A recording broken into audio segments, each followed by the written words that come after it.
Hello and welcome to Is This England, a show where we talk about old England games and ask just how England was this. Today, we're paying our first visit to Euro 2004, where host Portugal would face off against the Sven army, led by one Mr. Wayne Rooney.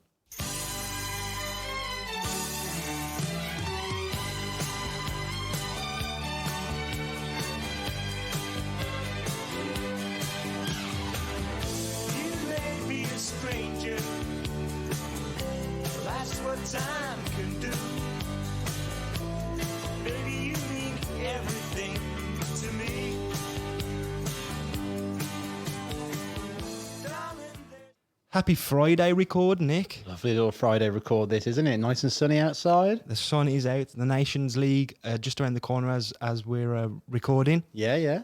Obviously, by the time it's out, they will have long passed. Three great victories, do you think? I think it's 4, actually. I think England play Hungary twice, maybe. 4 great victories. Yeah, against 4 big nations. Well That's done, what you lads. want. And to not concede a goal. I know. I mean, Yeah. incredible. Who didn't know that Sven would have been spotted in the crowd as well? Yeah, when Jack Grealish scored that 10th against Italy. Oh, I couldn't believe it. So we're here. We're looking at Euro 2004. Is it the quarterfinal? The quarterfinal, yeah. Yeah, England versus Portugal. I think probably most people who listen will remember it. Big old game, isn't it? Yeah, it's a big old game, right in the demographic. I would have been 13. You would have been A little bit older. 25. That's the difference between us, is it? But a classic game, some big names and a lot of drama. But before we get into it, we have to drop a couple of items into the time capsule. I'll go first. Go for it. 2004.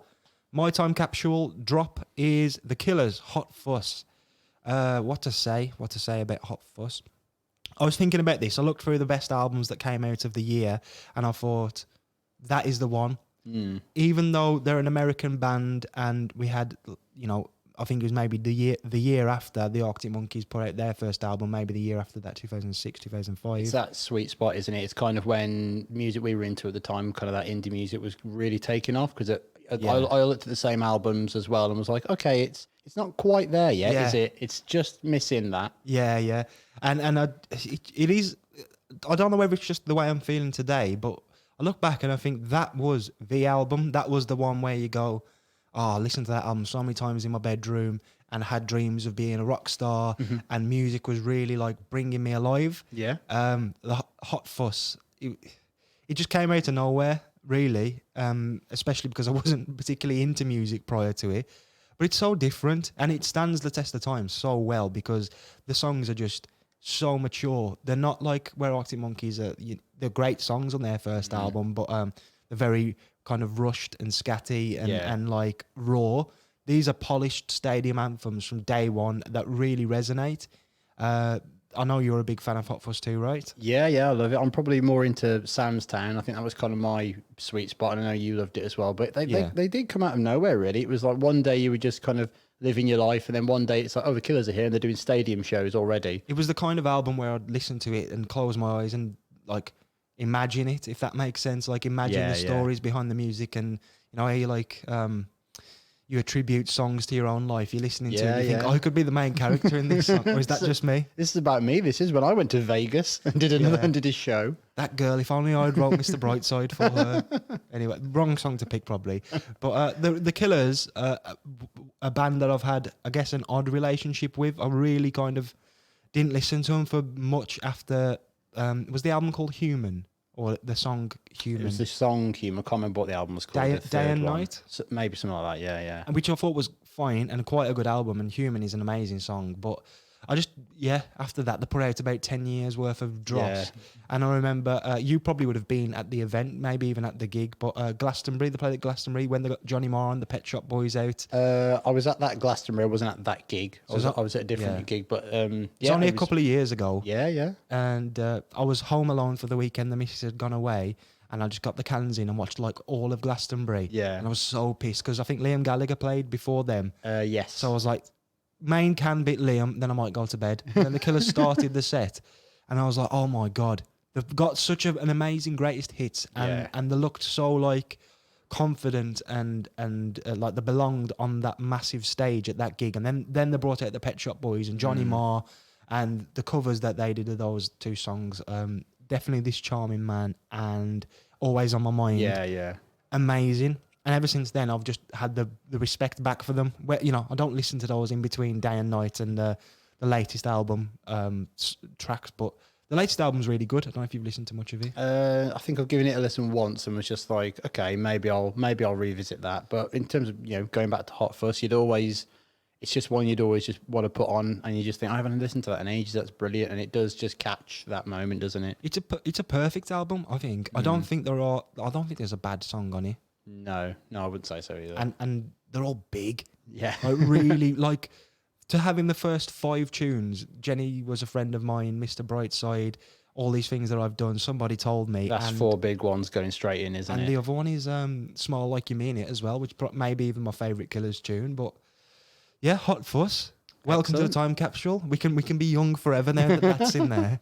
What's in your time capsule? My time capsule, I am putting in Curb Your Enthusiasm season 4, which is the producers season known Opening night. It's opening night. Great shout. Loved it. I was kind of looking at what TV was around at this point, and there was a couple of shows that started that I didn't mind. I know House has started around that point, and I really did like it. But then I looked into, all right, what seasons of shows were around then, and I think this is the best Curb season that there is. And in terms of, we were saying about an album track with such great, literally like killer songs on there as well. Some of the shows that are on this season is unreal, really. I mean, the Five Wood, the Carpool Lane, the Survivor, Opening Night, the whole thing is amazing. It is. It's one of the more what's the word? Sort of sensical, and like the narrative of the series really does work. Yeah. Some Curb series, the early ones, don't have a narrative, which is great. Some of the later ones are a bit thin on narrative, and you're like, this has been really pieced together last minute. But the Producers series is great. David Schwimmer as well. And Ben Stiller as well. Yeah, Stiller and Schwimmer do amazing opposite Larry as well, and bring some of like the best celebrity performance and celebrities playing themselves as well. Yeah. But you've also got some of the other incredible performances from the cast in Larry's dad, Nat, who is I've got a bit of a soft spot for. I always think he's hilarious. Yeah. Funkhauser, and obviously an all-time great as well. And Mel Brooks, actually, when he pops up in it, is always fantastic too. Yeah, I still haven't seen The Producers. The original. Yeah. Well, there's 2, isn't there? There's the original, which was like the 60s. It's got Gene Wilder in it, I think. Ah, okay. And then there is the other one, which has got, and it's the one that's kind of from this. One of the guys that's in it is in this season of Curb, and Larry's trying to talk to him and on opening night and to get himself into the mentality of it. This is the series with the blind piano player as well. Oh yeah, who makes them like move house for him. Yeah, it's him and what's the guy's name who always wears black? Richard Lewis. Yeah. Anything with him and Larry. It's the blind date as well, where he sets the piano player up with the model. Yes, wink. There's the model, because I started watching some of this after like looking and putting it in. I started watching some of it, but yeah, amazing. And one of the end scenes from the season as well is pretty much line for line a scene that's taken from the Producers film as well. Okay. Where Mel Brooks and his partner are at the bar, and they're like they're just going no way out. That's actually from Producers line for line, because I watched it and was like, oh, this is just what's in Curb, isn't it? Right. Like going the wrong way around of finding that. You can always trust Larry to just write the most smart, intelligent stuff. Yeah. Such a great series. I mean, and as you say, season 4, perfect. Oh, we can be 13 years old and watching that, and some of the jokes will go over our heads. But in that time capsule, we're all nice and cozy watching Larry David and listening to the Killers. 2 very different things, really. One kind of does time capsule. It's a piece of kind of when we were younger. But then you look at Curb, which we probably didn't get into for another couple of years yet because we were too young for it. Yeah. But that's kind of still going on in the background, really. Yeah. Why are we picking the England versus Portugal quarterfinal then? Why this week have we turned our attention to that? We're quite a way into the podcast now. Yeah. And we've covered a lot of highs and a lot of lows and a lot of different eras. This one felt like one we would always have to cover. Yeah. And we're kind of excited too. Yeah, definitely. It's kind of like it's really a touchstone for us in our youth. But on the day of the release, when everyone's hearing this, it is 18 years and 1 day ago. That 1 day bloody annoyed me when I found that. Do you want me to push the release date forward? Yeah, but it doesn't work then, kind of. So, well, we've got it there. So yeah, when you're hearing this, it's 18 years and 1 day ago. No better excuse to look back at a real all-time classic. All-time classic, yeah. Especially in our lives because of the ages we would have been when we watched it and like the impact it has. All those big tournaments when you're younger, those memories really stay on your brain, don't they? I mean, I would have had all the expectation in the world going into this tournament, and we'll see how right I was to have had that as we go through. And, go on. No, I was just going to say, not to spoil anything, but it is all so England, isn't it, this? Yeah. We don't have to cover that at the end now. No. The state of football then, what's happening in a wider world. I am thinking, just off the top of my head, Jose Mourinho has to pop up somewhere. Oh, he's here. Oh, he is very present, isn't he, at all points. This is the dawning of Mourinho, really. Is he at the Prem? Not quite yet, no. So just starting on Mourinho, really, across Europe. We're living in the Jose Mourinho show. He's in his ascendancy, and they just led Porto to the Champions League trophy. They'd drawn Man United in the knockouts and had beaten them at home, fell behind early to a Paul Scholes goal, and then United had another Scholes goal wrongly ruled out for offside, and then Porto scored late on to go through. Cue Mourinho, down the pitch, antics, running all over Old Trafford, really. I've got a bit of a traumatic memory I'd like to share of that. Okay. It's not so traumatic, actually, but I was massively into football and playing football when I was a bit younger. I actually think by this point I'd kind of stopped playing for my local team and was just getting into music a bit more, hence the Killers earlier and what have you. And I stayed up to watch the United Porto game when United got knocked out, and I was livid when they scored and I was shouting. And my dad came downstairs and he was like, "What the hell are you shouting about?" And he looked at the telly and he was like, "Football." I was like, "You're not even into football anymore?" And then he'd gone. But when I was there going, "I am. I still am. Come back." Let me explain. It's a love-hate thing. But yeah, I always just, oh God, that watching that was just like, who is this guy and what are this team doing? What right do they have? Yeah, who does he think he is coming here and doing something that he should have no business in doing? But yeah, it's really a big sliding doors moment in football, actually, because you think if that goal's given for Paul Scholes' second one, is that the tie kind of maybe put to bed and it's a bit easier for United? Does Mourinho take that Chelsea job because he doesn't win the Champions League straight away? Does he get the Chelsea job offered to him, perhaps? Well, that's the thing, because the Champions League final was between Monaco and Porto. Didier Deschamps was the Monaco manager, Jose the Porto manager, and it was kind of seen whoever won that game was going to get the Chelsea job, which is just crazy when you think about it. Yeah, it's so crazy, especially considering where Chelsea were a couple of years before that as well. Yeah. When it's just like, you wouldn't have thought that they would have the pick of the Champions League winners. Yeah. But yeah, Mourinho would go on to do it. What an achievement. Yeah, amazing, really. Especially when you think of, like, you know, maybe he takes that shortcut to greatness when he has the Champions League, and the year before he'd won a treble with Porto and won the UEFA Cup as well. And you think he probably he probably is that figure in European football, but he just ascends so quickly. And obviously the next year wins the Premier League, and it's that incredible Chelsea team he put together, and the mentality he changed at Chelsea was amazing. At time of recording as well, he's just won another European trophy. He has, yeah, putting the 3 fingers up, I imagine. It's 5, wasn't he? Oh, is it 5? Yeah, it's 5, isn't it? He's won now. He's just won the Europa Conference League. Yeah. First manager to win that. Why do they call it a Conference League? It's so bad, It lends it absolutely zero credibility. But you look at the guys that were in those finals in terms of Feyenoord and Roma, just as good as it's a good tournament. But just the exact same, really, in terms of the ones who were in the Europa League final. I mean, is there really much difference between Frankfurt, Rangers, and those two teams? I'd say they're pretty much even. Absolutely not. Like, absolutely not in the sense of there's not much difference. But it's just calling it that. Rebrand it now. I know it's only been out for 1 year, but give it a little bit of credibility, because I like to see. I mean, Leicester went quite far in that. You would have loved Leicester to have lifted a European trophy. What should it be called then? The Europa Big Swingers? Europa Diamond League. Oh, that sounds good. The Europa Diamond League, I like that. Yeah. And you have the platinum at top. Yeah. I mean, like you say, what an achievement it is to take Porto, a really, really unfancied team. And even 18 years ago, it felt like there was a bit of a closed shop around the European Cup. It felt like there was only maybe 10 sides that could ever win it, and Porto come into it. I mean, you look at it now, it's probably even, you go, start of the season, there's maybe 5 teams that could win it. Yeah. So even then, it's more of a closed shop now, and it felt like that at the time, and he's able to come in and upset it without a big budget, being an underdog. insane. Yeah. Let's have a look then at the build up to today's game. England versus Portugal, and last time I think we covered England around this time would have been the World Cup in 2002. So what's changed since then? So they had a couple of new players and some crop, and some had kind of pushed on and done well coming into the team. England had qualified for the Euros out of a tougher than expected group, taking it to the final day, securing a 0-0 draw in Istanbul. Yeah. This came amongst massive controversy, as England players had initially refused to play the game due to the outcome of Rio Ferdinand's ban for missing a drugs test.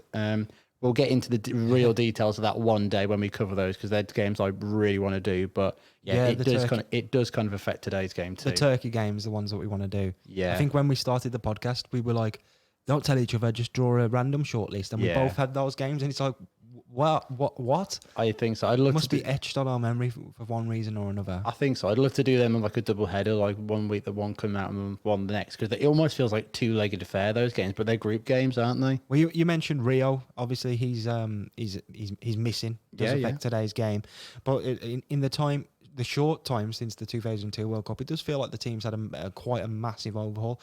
Obviously, there was no Gerrard when we played Brazil. He was injured for that tournament, and he by now is a leading Premier League star. Yeah. Same with Lampard. I don't think he was playing, was he? No, I think he may have got a cap under Glenn Hoddle or maybe even Keegan, but Sven didn't pick him because he just hadn't got other options there, really, and I don't think he'd really kicked on at Chelsea at that point either. Another player, Frank Lampard, who'd emerged, but his place wasn't always guaranteed. I feel there was a bit of a to and fro. Do we go with Nicky Butt? Do we go with Frank Lampard? Two completely different players, but Lampard was starting to, Mourinho was just about to join Chelsea, therefore Lampard's about to become elite. Yeah. And I guess that the run up to the Euros, how did England get on there after sort of qualifying? Yeah, so they had a couple of friendly games, and it was kind of that dilemma of do you go with Nicky Butt or Frank Lampard, and the decision's kind of made for them over these two games. So a frustrating 1-1 draw with Japan at Man City's ground, 8 substitutes used. It was followed by a 6-1 win over Iceland at the same ground, and Lampard and Rooney put England 3 up within 38 minutes, which meant that Sven made 9 changes at half-time, so nice squad unity there, Sven. Yeah, back in the era. We're back there again. Before he's banned from making too many changes when they literally changed the rules, so he couldn't do that. And there's a name you mentioned there that is the biggest change since World Cup 2002, and that is Wayne Rooney. Yeah, Wayne Rooney, 18 years old, had just burst on the scene then, hadn't he? Actual bursting. Yeah. Not the Mika Richards bursting. He had burst onto the scene so flipping hard. And in those Turkey games, he'd established himself as somebody who was ready for the top level of international football. And the excitement, for Rooney to lead England, he wasn't captain yet, but he was the leader already. Yeah, without a doubt, yeah. And he starred in the first game of the tournament against holding champions France, bullying players and just making them look silly, really, these senior pros. Zidane scored twice in injury time in that game to break England's hearts, but Rooney got England back on track by scoring twice against Switzerland and then bagging another brace against Croatia a few days later to set up today's game. Well, that Croatia game is one of the greatest England memories that I have. Yeah. Because it was like, we've got the player who can win everything on his own. Yeah. We've got Maradona. Yeah. And I genuinely think Sven compared him to Pele after we played Croatia. I'm not 100% sure. I don't think we've made a note of it, but I swear he was just like, do you remember Pele? Can I shock you? This Rooney guy may be a bit similar. And he was, I know the Man United fans and the Everton fans used to call him the White Pele, didn't they? Yeah. Just crazy. And we've sailed through the group, really, despite an opening game loss against France, which was a really good game. And let's have a look at Portugal, who are the hosts of the tournament. A golden generation for Portugal, really. Yet another one we cover from another nation, isn't it? We just keep picking them. The golden generation, but this is... We'll get to whether this is our golden generation, I think, in a little bit. But let's have a look at Portugal then. The seeds of that golden generation were planted quite a while before today's game, as far back as 1989 and 1991. Winning which is always a good indicator as to a golden generation is going to come at some point. Yeah. They won Youth World Cups, and key players Luis Figo and Rui Costa kicking off their international careers. I mean, amazing players. Luis Figo in particular. Yeah, I mean one of the greats, one of the Galacticos as well. But yeah, that generation of Portugal had kind of disappointed at a lot of tournaments. They'd never really done it, so they'd disappointed at Euro '96, losing to Czech Republic in the quarters. Failed to qualify for World Cup '98 and were knocked out by eventual winners France in Euro 2000 as well. Beating England in the opening game for them. Yeah, and one of the games of the tournament, really, isn't it? And one we've definitely got earmarked at some point. Again, I may have said this before, but I remember being young and watching that game and thinking, Portugal.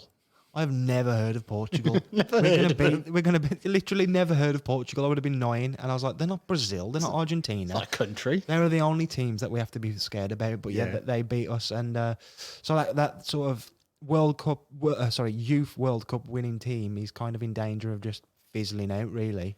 Yeah. So then Portugal were also knocked out the group stage of the World Cup in 2002 as well. And they've been seen as one of the pre-tournament favourites. And this all sounds very England, this, doesn't it, from Portugal? Like a golden generation not living up to what they could be. Yeah, but the tide does start to turn, and this is really where the golden generation comes together, sort of spearheaded by Luis Figo and to some degree Rui Costa. So those old boys are still clinging there, but they have a new generation, including Cristiano Ronaldo. Yeah, he starts to come onto the scene as well. And because Portugal were hosting this tournament, they thought that they really need to get their shit together. So they appointed Brazil's World Cup winning coach, Luis Felipe Scolari. The Gene Hackman lookalike is meant to, he means business at this point. And this new crop of Portuguese talent, helped by Jose Mourinho's Porto as well coming through. I was thinking that actually when we were talking just, and I was thinking, well, that Porto team, you're not going to have had many star names from outside of Porto there. So, presumably you've got the spine of a great international team, almost like, I feel like the Scotland teams that we've done in the past, or even the Hungary team. Yeah, where you get an international team who, even though we haven't covered it, but Spain, 2010, that sort of thing as well, where you get like a club side, and then you're like, as an international manager, you're like, I can just pick 8 of these. Yeah. And it's fine. It makes you wonder why England didn't really pick the Arsenal back four a lot, because that was an all-English back four they had for years. Yeah. And they were seen as the best back four in 5, including David Seaman. You wonder why. Well, I guess it was Graham Taylor in charge, so anything could have been the reason. But why didn't they just do that? Because if you've got a club with that club mentality at the international level, it's so hard to get. I think right now I'm just going to come out with a stat. Is it a stat or an opinion? No, it's kind of, it's definitely not an opinion. I don't know if it's a stat, but I think Scolari this is the second time we've seen him managing a second international team, because he managed Brazil in 2002. It is. I don't think we're ever going to see that again. What, we do another manager doing another international side maybe? Yeah, that could be true. I don't know if many ever float around like, because they stick, a lot of international managers stick with their own country, don't they? So kind of makes sense too. But when I saw him before I watched the game, I had no idea that he was the man. I'd completely erased him ever being. I think of him as a Brazil manager, because hasn't he managed them twice? Yes, he did it in I think it was in the World Cup where they hosted in 2014. I think he was there as well. And obviously somebody who would later replace Mourinho, maybe not directly, but he was in one of those succession of managers where they tried to replace Mourinho at Chelsea. Yeah, and you kind of go, okay, well, he's just going to win the league then, isn't it? How has he not managed Portugal yet, Mourinho? Oh, he'll do it when he's old, won't he? Oh, yeah. Oh. Super grey Mourinho. Yeah. That's what you want. Suits as well.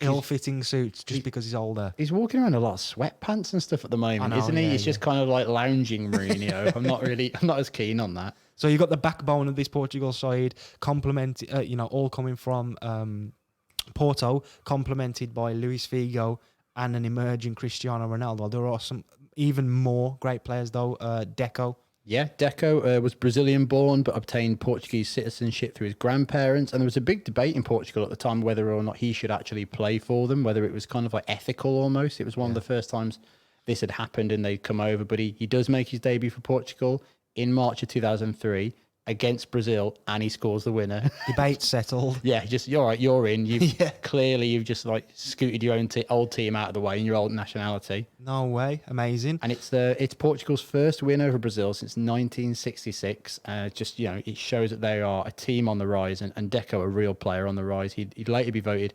2004 UEFA Player of the Year as well. So he would have been playing for Porto at this time, wouldn't he? Yeah, he's at Porto. He's not quite moved to Barcelona, I think, in a year or so's time. Wow. Yeah. God, they had a great team with him in as well, with Eto'o and all those guys. England and Portugal actually had already played each other once in the year of 2004, a 1-1 draw with Ledley King getting England's goal that day. Yeah, your friend and mine, Ledley King, he pops up again, doesn't he? The opening game of Euro 2004, Portugal are hosts, so they're going to play in it. They lose 2-1 to Greece. Yeah. Greece? Yeah, 2-1 to Greece in their opening game. What are they doing losing to Greece? I know, it was a real shock at the time, and just seeing, I was like, wow, Portugal really, what are they doing? And at half-time, Scolari introduced Deco and Ronaldo, having left them out of the team, and made further changes for the Russia game. So he brought in Carvalho, Miguel, Nuno Valente, and Deco, and they won 2-0. And then the final group game against arch-rival Spain, Ronaldo starts, Nuno Gomez scores, and it sends Portugal to today's game in the knockouts. Anyone who thinks that I may have been disparaging to Greece there, stay tuned, because that joke will pay itself off in spades later. Let's get into the game. England versus Portugal, Euro 2004 quarterfinal at Estadio de Luís in Lisbon on Thursday, the 24th of June, 2004. I am nervous. I am nervous, yeah, because I can see on our notes a picture of sort of the pre-game punditry room with him right there, and I'm just like, you know that moment when a tournament game is there and you just have to watch them talking for ages, and you're like, I think we said about it in the Germany game, isn't it? When you just see them in there and you're like, oh, it's an hour to go. It's officially started. What am I going to do? Yeah, what do you do? I know. But I'll tell you what England are doing at this time is talking a lot about Wayne Rooney. Oh, my. Well, yeah, I mean, Rooney fever is fully sweeping the nation at this point. Imagine all the Grealish stuff, but he's younger, uglier, rawer, and more aggressive, and he's playing and contributing in every game. That's true. It's not hard to be uglier than Jack Grealish. Fairness, no, you and I have got no room to talk there, have we? He's a beautiful boy. Just a sign of the times almost, an opinion maybe, but people like Jack Grealish, they're never going to reach the Wayne Rooney level simply because, I mean, you mentioned they're playing and contributing every game, which is something that Jack Grealish doesn't at the time of recording do for Man City, his club, whereas Rooney was purchased by Manchester United, the biggest team in England at the time, maybe one of the biggest in the world, and they just built the team around him from day one. I mean, that takes a seriously special talent, and I don't think in the era of big money signings and spending 80 million on fullbacks and stuff like that as well, you're never going to get like, he's my spearhead, this is the player. Like, you just buy loads of really good players, don't you? And because you have like sporting directors and stuff, as soon as you buy somebody, if Man United were a club that was run properly, they'd be signing Rooney, but then they'd be thinking of, hey, to complement him in a few years' time, will he leave? Can we look at who's the next Wayne Rooney? Where's he going to be coming from? But it's just a little point there as to, I guess, Rooney is a level above kind of all England players in that sense. Yeah, I think so. I mean, in my time following England, I don't ever remember such a big thing being made of a footballer, of an England player, and with good reason as well. He'd obviously played well for Everton in his first 2 full seasons at the club, but as soon as he started playing for England, it felt like he was an England player straight away. And it actually felt like his performances for England were better than they were for Everton, and they were more consistent. And then by the time it comes to this tournament here, it really can't be overstated about how much the whole team is almost like he's leading them straight away. So has he not gone to Manchester United here? It's after this game. Well, after this tournament, yeah. No way. So he's still an Everton boy at this point. And in the build-up on the BBC coverage as well, there's they get a screenshot of Rooney. They're using their graphics, and he looks like that Lotto Lau to Michael Carroll. Is that his name? I think so, yeah. He looks just so young. I swear that man, didn't he win the lottery like twice or something? Oh my God, really? I feel like he won the lottery and put lost all of his money on the tickets again, and then won like a smaller amount on the lottery. But still, I could be completely wrong there. But if you're listening, Michael Carroll, come on the show.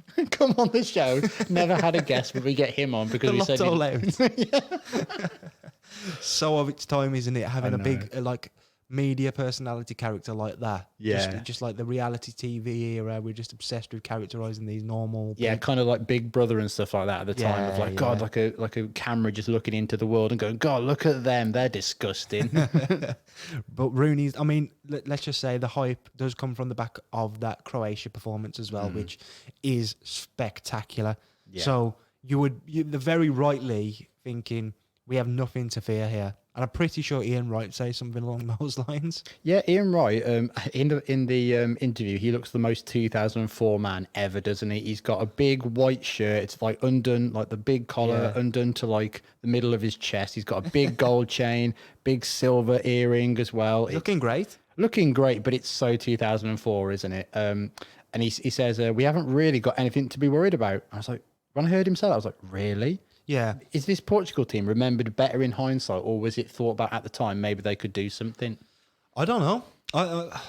I think maybe we're just before the era when everybody knows every player from around the world. Yeah. Like your football hipsters may have known, like, and obviously Porto have done well, but a lot of people will just be going, that Mourinho's the one, isn't he? He's done it all for Porto, but you realise the backbone of their squad is playing for Portugal.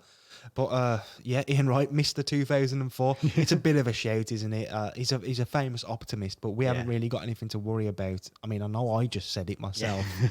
I mean, we have nothing to fear. Yeah.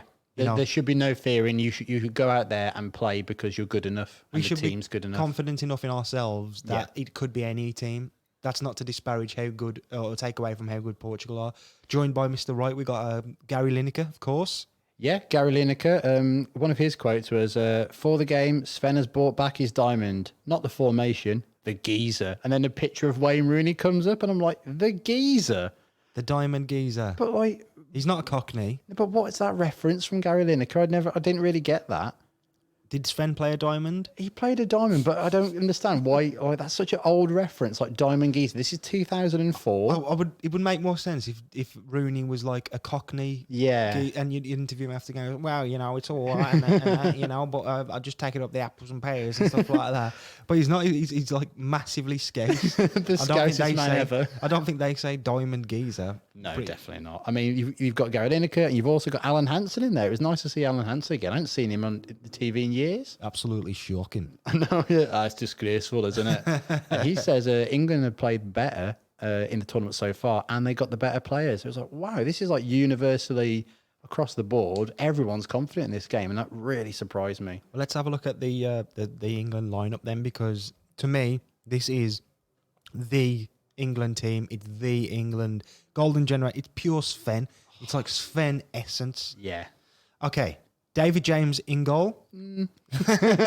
We say these without comment. David James in goal. Gary Neville at right back. Central defensive pairing of Sol Campbell and John Terry with Ashley Cole at left back. Right wing, David Beckham. Left wing, Paul Scholes. Midfield, Steven Gerrard and Frank Lampard. Up front, Michael Owen and Wayne Rooney.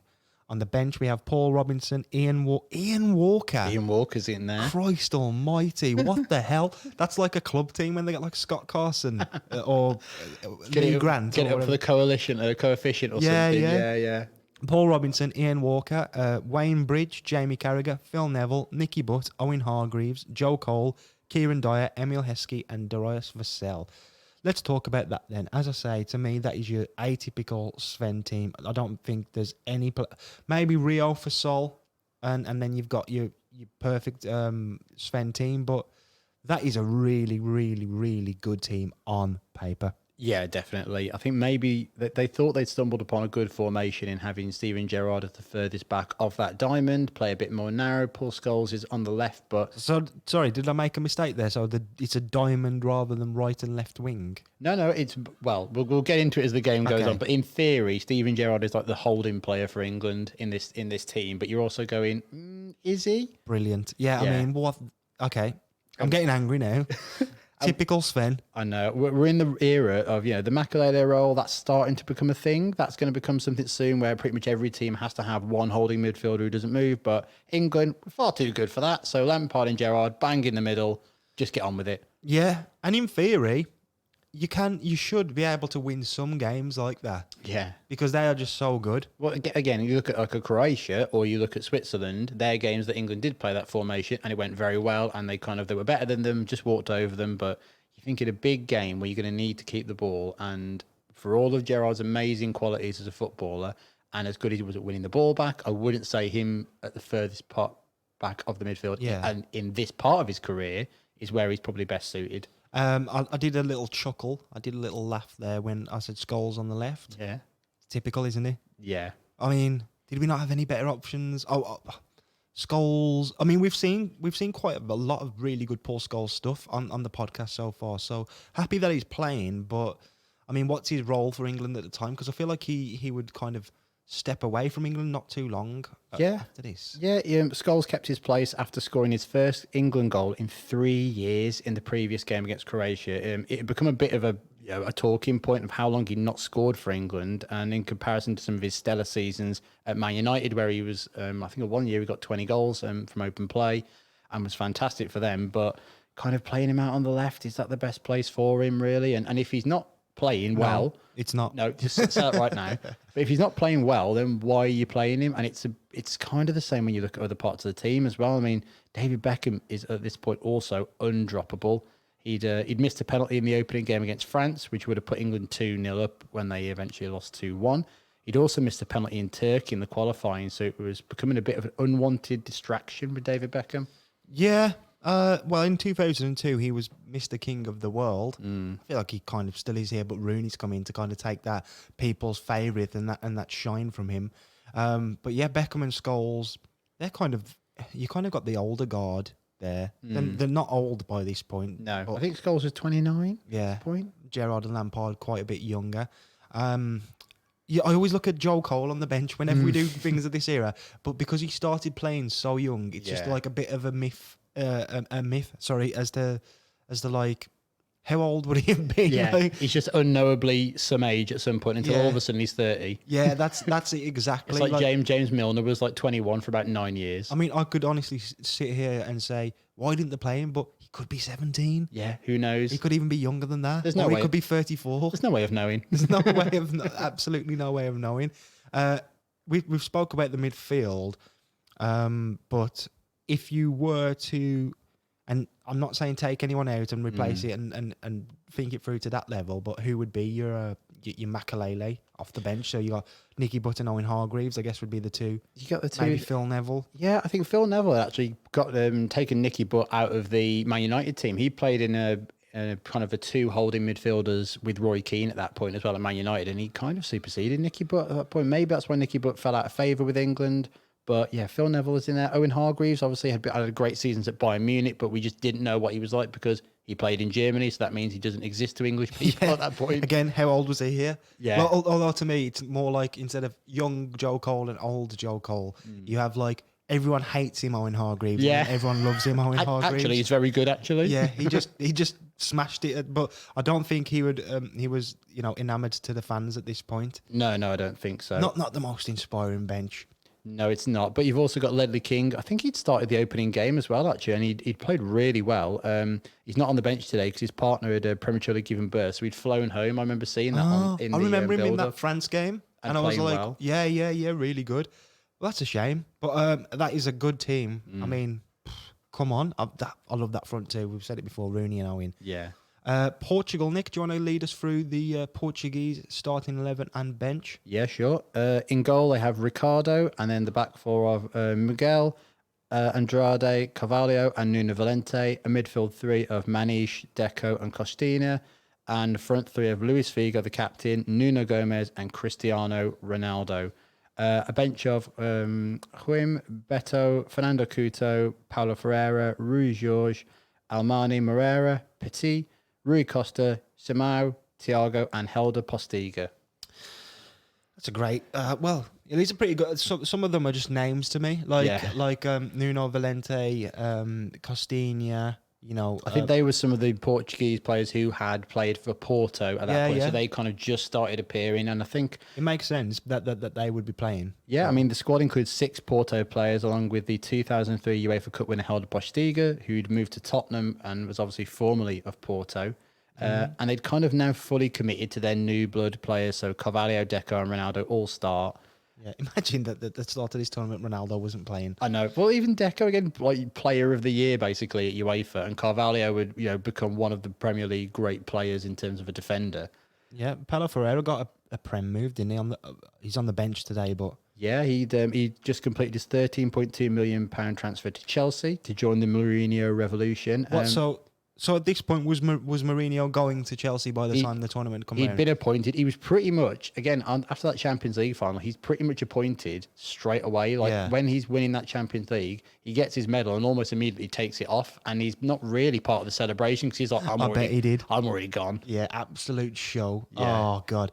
But yeah, so he's took Paulo Ferreira with him on the bench. I don't know why I'm focusing so much on him, but Nuno Gomez, man. Yeah. What a player. Nuno Gomez was a bit of a weird one because I know some people were just like, oh, actually, was he that good? He's like an Inzaghi, isn't he? I think. Yeah. Oh, yeah, I think so. Because you had Pauleta around that time. I don't think he's just out of the Portuguese team at this point. But Pauleta, I think he was the all-time scorer for them before Cristiano Ronaldo took it away. But yeah, you've got a couple of other players that have popped up as well. I mean, Rui Costa, the classiest warhorse of all time. He's on the bench as well. Started the tournament. Deca replaced him. And, he's a very handsome man, Rui Costa, I think. Yeah, underrated, good-looking chap. Unconventionally as well. Yeah. I think Ronaldo was 17. He is. Yeah. He's got number 17, and he's 17 as well. Oh, my God, with his little plasters over his earrings and his chubby face. The kind of the yellow, stringy hair as well. Like that is that era of Ronaldo, isn't it? The name Manish stuck out to me as well. Yeah. It's a very cool name. It looks, I mean, it's kind of it is like a machine anagram. But I remember seeing that and thinking, God, he must have been like a FIFA or a pro legend or something like that as well, because I don't know why I saw that name and it was very nostalgic. It was almost Killers-esque for me.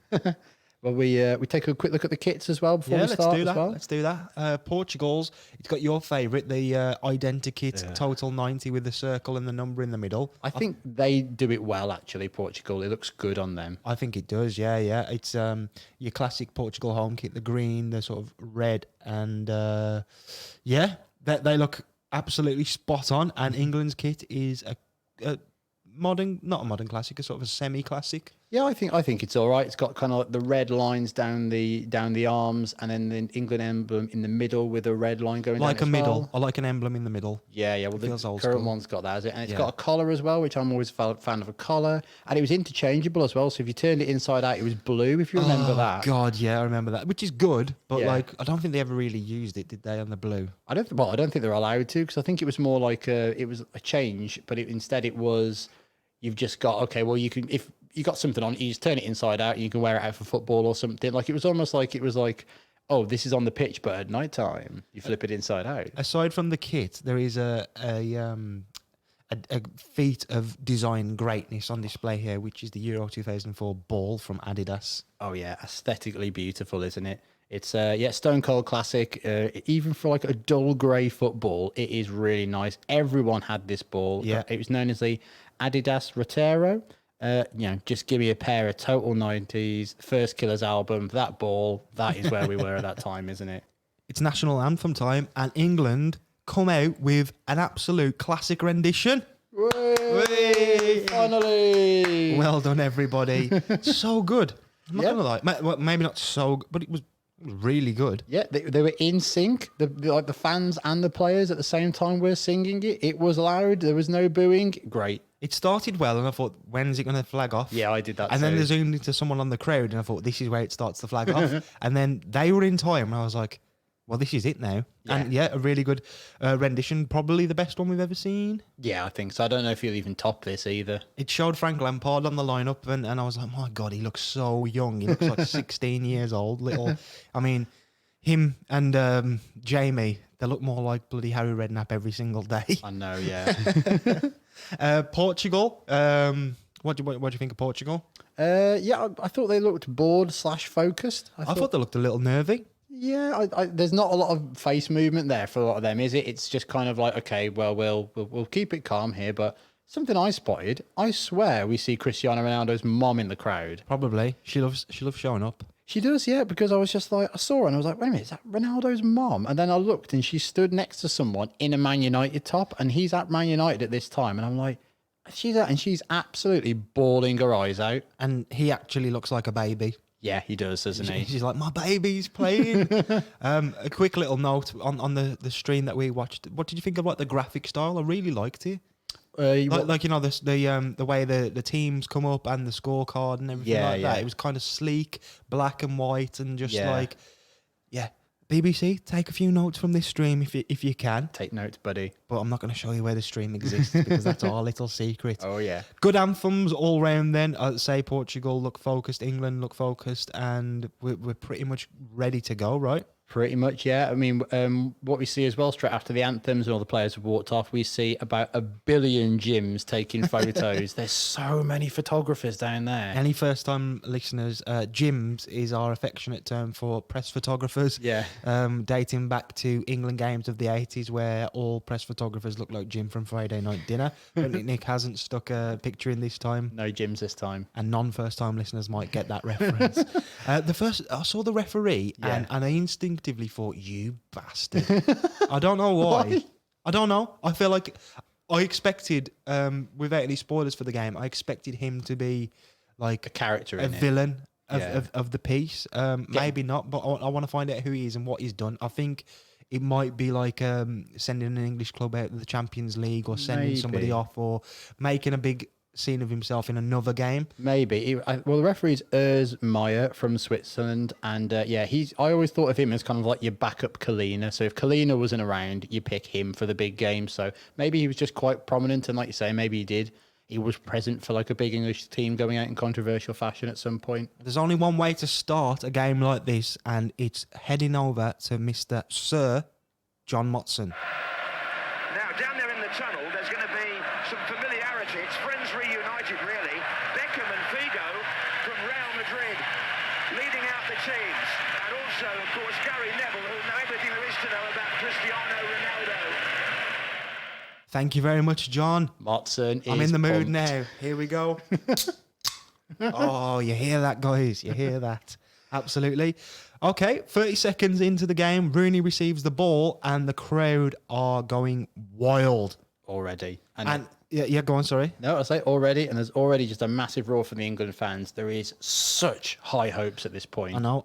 Just a quick note as well. Ronaldo does his first step over 1 minute in. Pure nostalgia. That is basically, I've got soul, but I'm not a soldier. Football equivalent. Yeah. Let's stop everything though because... It's caught the defender, Owen! And England scored! Michael Owen, 2 minutes and 25 seconds. Owen, who owed England the goal, has paid back big time. Defensive error by Portugal, and he didn't hang around. The long ball down the centre. Defender there couldn't cope with it. And Owen, with one touch, turns that away. Well, England couldn't have asked now for a better start to this quarter-final. It's a goal! England have scored. England have scored. England have scored. It's a goal. It's 2 minutes in, and it's Sir Michael Owen. There's a lot of sirs popping around in this game, isn't mate, there? Come on. This never ends badly, does it, an early England goal? If there's one thing we've learned, it's that we can hold an early lead. Oh, yeah. Great goal. Yeah, I thought it was just a brilliant goal. Not like a great team goal, but an amazing finish from Owen. So it's an absolute mega kick from David James. Do you want to run us through? Because I'm really giddy and I want to sit my bear. Yeah, sure. Like I say, it's a long pump up the pitch from David James, and Cristiano gets under the ball about 25 yards from goal, and he gets a touch with like the back of his head, and it's kind of like a through ball to Owen, straight through. He's got in between Andrade and Carvalho. The ball kind of runs really closely to him, and he has to perform kind of like a pirouette to turn his body 360 degrees. It's beautiful. I think this was on the build-up for the Germany game that we watched. Oh, really? It's definitely just it's a great England moment. Let's be honest. I mean, it doesn't happen that often, although we've seen it happen a few times. But I don't know. Just 1-0 after 2 minutes. I mean, come on. It's amazing, isn't it? I mean, when he does the pirouette, he kind of takes the shot at the same time as when he's turning around, and he kind of like prods it with like the outside of his boot past Ricardo. That's what Michael Owen can do that others can't. Yeah. It's that quick instinct thinking and just like ruthless, isn't it? Like he's not... Yeah. The game's already started, but he's got half a chance and he's going to do everything he can to take it, even if it involves like a bit of unnatural thought and unnatural body movement, because they say it's like a pirouette. He lifts it above the keeper, and the hosts of the tournament are 1-0 down. Yeah, and it's a goal. I can't ever really remember another one being scored like it, like that as That's well. That's very true. Absolutely. So unique from the lesser spotted, bald Michael Owen as well. Yeah. He's got the buzz cut on the go. He's no mess. He's no messing at this point. No. Well, we're up. Yeah, 1-0 up. Scolari's telling the players to calm down. Maybe everyone needs to take a minute here. Yeah. Portugal do come back kind of straight away and make a little half chance for themselves. It's a Figo with the half chance. He makes a cross, and Ashley Cole dives in to block Ronaldo's shots twice. So Figo makes the pass. Ronaldo has a shot. Cole blocks it. Ronaldo has another shot. Cole blocks it again. Keep an eye on that rivalry, by the way. I'll tell you what.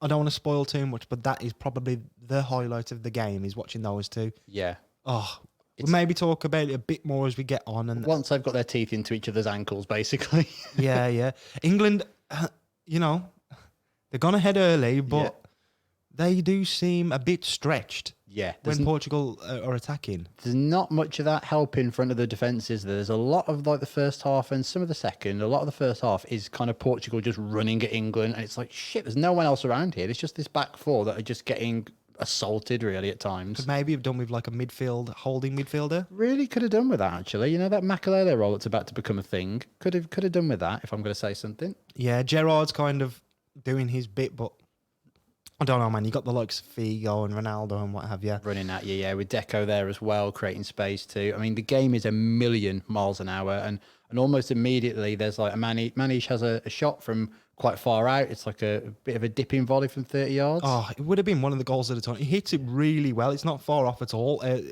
Yeah, I say it would have been one of the goals of the tournament. He's got previous as well, man. He should have a very, very good shot at him. The machine. The machine, as we're going to call him. Almost immediately, Scholes hasn't got really used to the tempo of the game yet. He's caught in possession, Portugal cross, and there's like an England touch in the penalty area.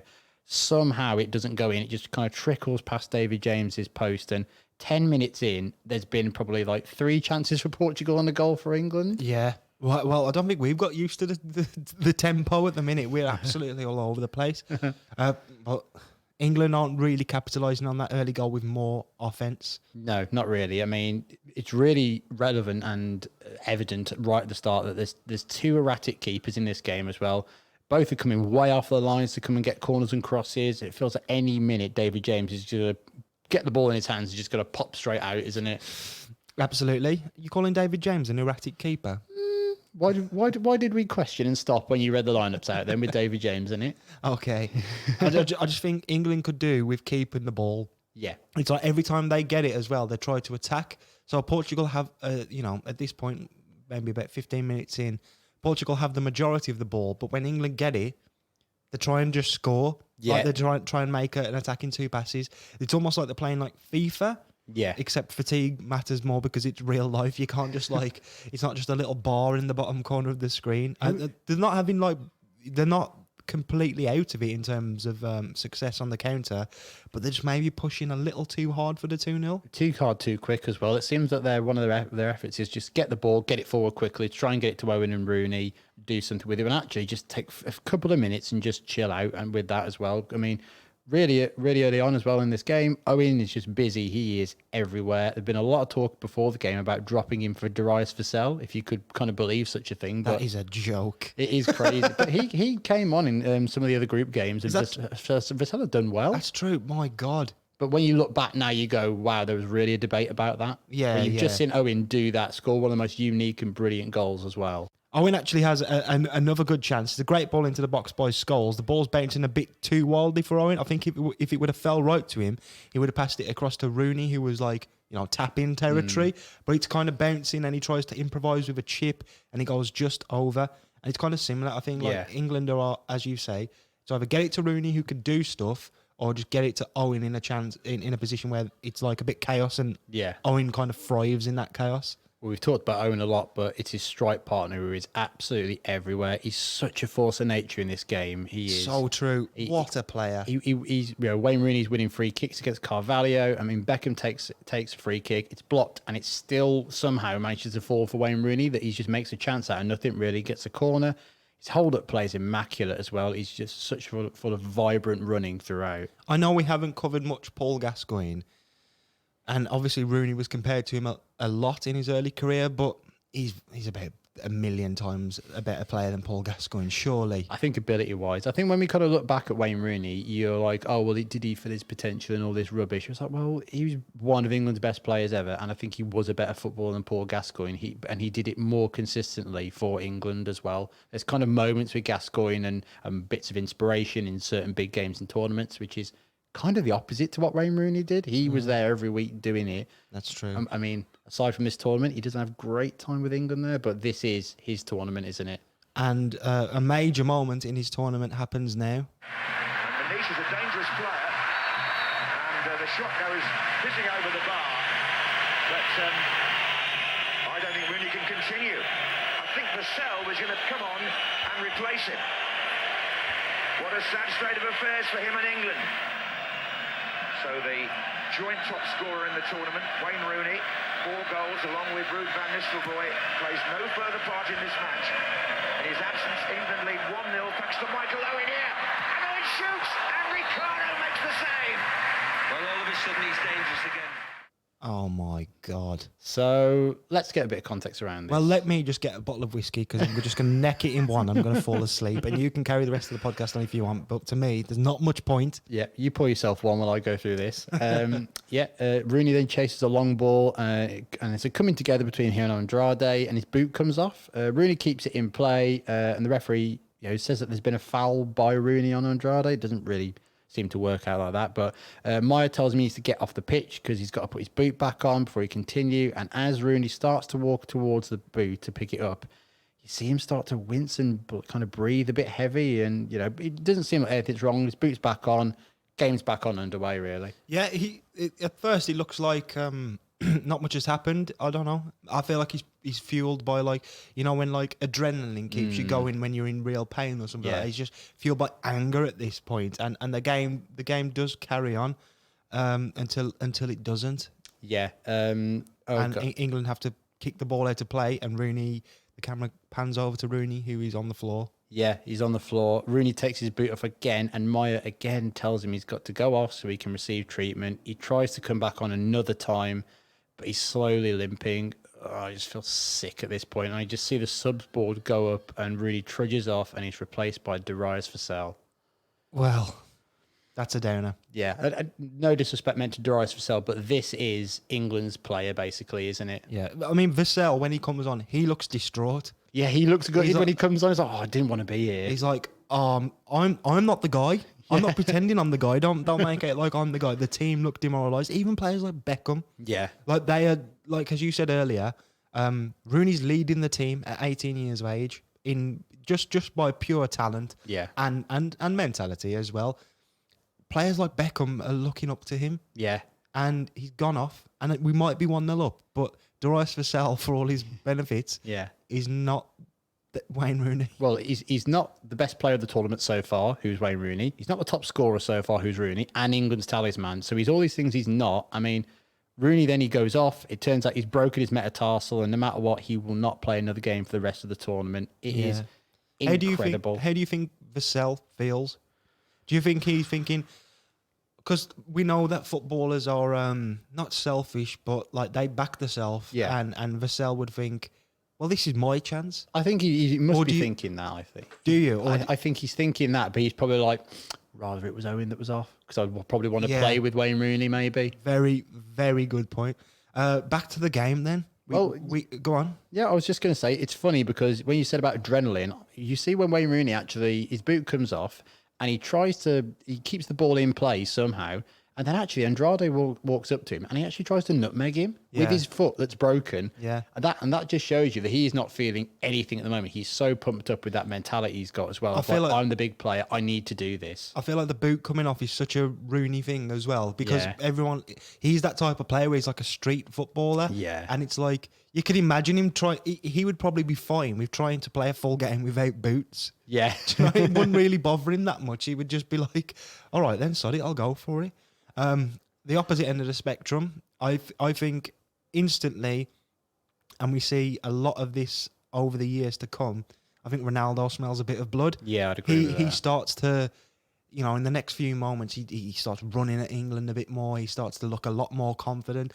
He knows he's a person who's very aware of the narrative around football. Yeah. And I think he's thought, my competition is out. It's Yeah. all set up for me to shine here. And on the other end of that spectrum, even further, same with Luis Figo. He's just like, I think all of Portugal. They must be buoyed by that because England's best player, they've just gone, right, we haven't got to worry about him anymore. We are able to then take the game to England and kind of not worry as much maybe about what's going on in defence. Yeah.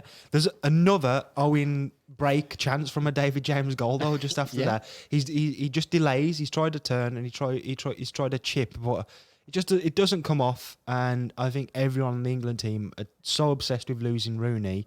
They're not thinking, how can we recalibrate so we can get more of these chances for Michael Owen because they're doing well. I think that was just a big kick from David James. I don't think your Lampards, Gerrards and Scholes. Well, you've got those three and then David Beckham. And what your tactic so far is just boot the ball towards Michael Owen up front. And I know it's worked once, but like that's kind of like a defensive error. If you've got those players in your team, this is really the big thing. I know playing out from the back isn't as popular as it is now, and football's changed, but just not trusting Gerrard, Scholes, Lampard and Beckham to look after the ball, which they can't do, by the way, in this game. They are so frantic. It's like it's a bomb, and if they pass it 3 times with each other, they're going to blow up. I work in PR, so I'm kind of aware of how things look, and it's all about kind of perception. Yeah. What message do you think it would have given compared to how it would have impacted the game if they would have taken Rooney off and brought Nicky Butt on? And just maybe change the formation. If the 0-0, it's a bad message. But if the 1-0, after we're about 25, 30 minutes in now. Yeah, I think if England were maybe controlling it and the players who were on the pitch were able to look after the ball a bit better, maybe you think, well, actually, yeah, maybe you mix it up, but change formation. But going so early, 20 minutes in to go, actually, we're up. It's not been great, but we're now changing formation. That's a whole other tack because if you then change it back again, looks like you've upset the whole team, really. Yeah, I don't know, man. It's just... Yeah, you already in the Sven camp of like, right, let's just keep what we've got. Let's just sort this out. I think back they five. They should have put a Nicky Butt or an Owen Hargreaves on, I think. Like, it just...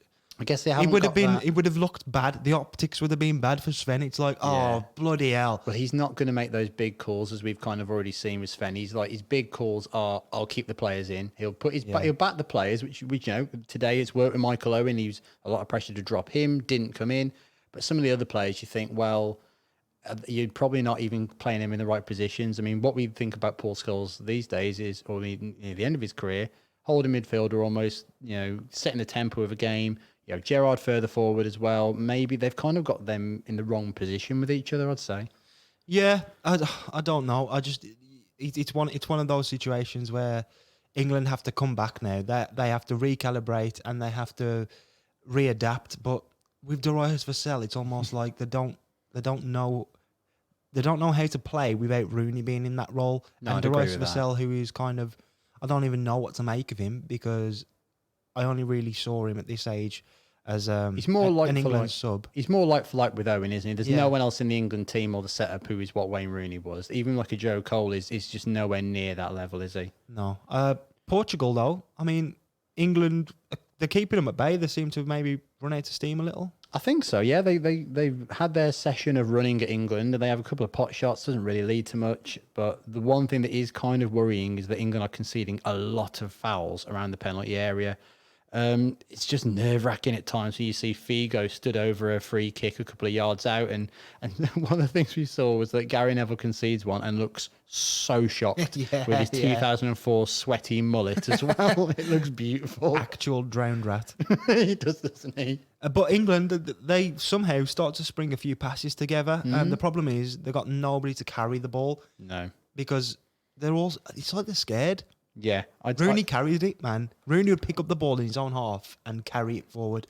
Gerrard and Lampard don't. And you haven't got the dribblers in this England team, have you? I mean, when Michael Owen, I think we said in the Brazil game, he's not that player who first came in 97, 98 and was able to just run at players and destroy them with his pace. It's more, well, they're kind of passers, I'm going to say, instead of actually people who are going to progress the ball up a pitch like a Kevin De Bruyne, great at running with the ball. But passers and shooters. Yeah, passers and shooters are the Hollywood boys, aren't they? He's like, I mean, it must be quite easy to defend, and this isn't to like downplay this as a tactic, but it's almost long balls and set pieces now. Yeah, it is. That's pretty much all England have got. And that's kind of the problem with this Sven team, isn't it? And you've got a really small striker up front. two. Yeah, two. Yeah, Two of them. Yeah. So, okay. But let's look on the bright side. It's getting closer and closer to half time, and England are still 1-0 up. Still 1-0 up? Portugal Portugal made a great chance. No, there's nothing about that, is it? And England do kind of start seeing it out. It's not as bad, but I think we said they're kind of glad when half time does arrive, aren't they? Yeah. Although on that Neville sweaty mullet, mate, what do you think? I thought that was a penalty. I didn't think. I think it was a penalty. I didn't think so. I thought he was outside of the area still. Okay. Well, soddy, because none of that matters. No. We're into half time, and England have taken a lead into half time, an early lead, and we're still holding at 45. This England team as well is, as always, dream start for England. But in a wider context, the nightmare of losing Wayne Rooney has come true, hasn't it? And England have done okay in the game. You know, it's played really, really high tempo. And with today's eyes, like we say, they're just screaming out for someone to just take care of the ball. It's such a shame about Rooney, as you say. England look good in patches, but you just feel this can't last. No. It's just not right that Gerrard and Lampard are our centre midfield. You get less than 50% of each of them. It's not like you get 100% of each. You don't complement each other.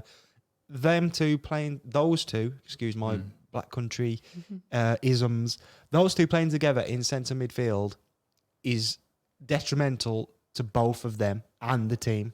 Yeah, I think we saw that in the USA game, didn't we, as well? I think when they played together, they played all right. Yeah. But with what both of them playing, you're negating their best attributes, which is going forward. That's 6 years later. We still have this. No wonder it was such a debate, isn't it? Imagine if in the Qatar World Cup, Southgate goes, I think Gerrard and Lampard might still have something to offer in midfield. Both managers. Yeah, both managers. Let's see what they think about this midfield conundrum. Imagine if, I'm going wild here, but You've had a beer. I've had a few. Imagine if Gerrard and Lampard become co-England managers in the future. That's like what we want. Just attack. Ross Barkley at centre back. No, one of them telling him to attack down the right, the other down the left. Yeah, that's the balance. That's actual balance. That's what we need. Attacking in different directions, not the forward and the back line being complemented. No, just attack in different directions. It'll be fine. Will it be fine? We've got 45 minutes to find out. The second half kind of starts the same as the last one ended. Lots of Portuguese pressure. They actually hit the bar quite early. It's a cross. David James comes out, tries to sort of reach the cross, but it hits the bar and he has to fly out to catch the rebound. With Portugal, it's crazy because they're 1-0 down and it's half time, but I feel like it's theirs to lose. Portugal's. Yeah. I think it doesn't help that it feels like England are playing with 10 men and they're playing like they're playing with 10 men as well. I've written that in my notes so many times. I'm glad you've said it. It's like watching, and I don't want to pick on Darius Vassell again because when he has it's everyone's problem, isn't it? It's not Vassell that's the problem here. Yeah, it's just so much like watching a game when there's 10 men. An early sending off. Exactly, but we've had an early goal for us. But I think England have kind of seen Wayne Rooney go off and they've kind of already gone, well, we've got to just protect what we've got right there. And you see when teams are down to 10 men, they kind of go through 5-minute intervals of, right, 5 minutes, let's just manage this chunk of the game. And it feels like from the start of the second half, that's what England are doing already. It's backs to the walls. Because without the ball, I think England are really good in this game. I think they're always there in the tackle. Their position wise, great. The problem comes when they get given the ball and they don't know what to do with it, and it just keeps coming back. If you were Sven, what would you say to that midfield at half time? Would you fucking keep the ball? Don't keep smashing it up the pitch, will you? For God's sakes. Michael, I was like, I'm knackered. I haven't touched the ball except for the goal. I mean, you got Scholes out on the left. He's hardly getting a kick. No. I mean, fucking Frank Lampard is anonymous. Yeah. He's actually anonymous. He's not anywhere to be seen in this. And it's so weird because we mentioned England are playing a diamond formation, allegedly.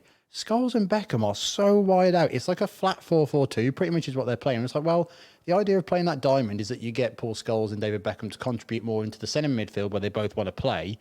but now you're telling him to go wide, and Scholes isn't doing anything on the left-hand side because he's not a left winger. Well, And we're fine. just wanted to Get one of them out there. alleviate the tension a little bit. Meanwhile, the Ronaldo and Ashley Cole battle is heating up. Oh, yes, it is. Pure cinema. Yeah, It's actually beautiful, isn't it? it is I so love, good. I love how throughout the game they don't acknowledge each other. Yeah. It's like There's never one time where one of them gets up and they kind of like pat each other on the back. Yeah, It's yeah. like, I don't want to look at you. yeah, it's class. It's like a boxing thing. You could almost just do a show about this kind of minute by minute of them, couldn't you? Because it is so interesting to watch. Because 1 minute you think Ashley Cole's got the upper hand because he's made a great tackle or a block on Ronaldo, or he's won a foul or something, and the next minute Ronaldo runs past him and he just has to hack him down, or he does something that just puts Ashley Cole out the game. And at this point it is neck and neck in terms of that. And you think if Ronaldo can get the better of Cole, he will get some joy at some point. And Ashley Cole's kind of one of those players where we spoke about before. He's like, in my opinion, legendary status with England. I think he's one of the best England players in my lifetime. Yeah. Probably aside from, definitely if you discount the whole Southgate semi-final and final teams, you're probably in the top 3 almost. But he's almost like, you guys crack on. I have to do my business. Yeah. And like, it's almost like he's just handling Ronaldo for the rest of them, because Yeah. Ronaldo's kind of switched over to the right. Well, Yeah. he's playing it against Ashley Cole anyway.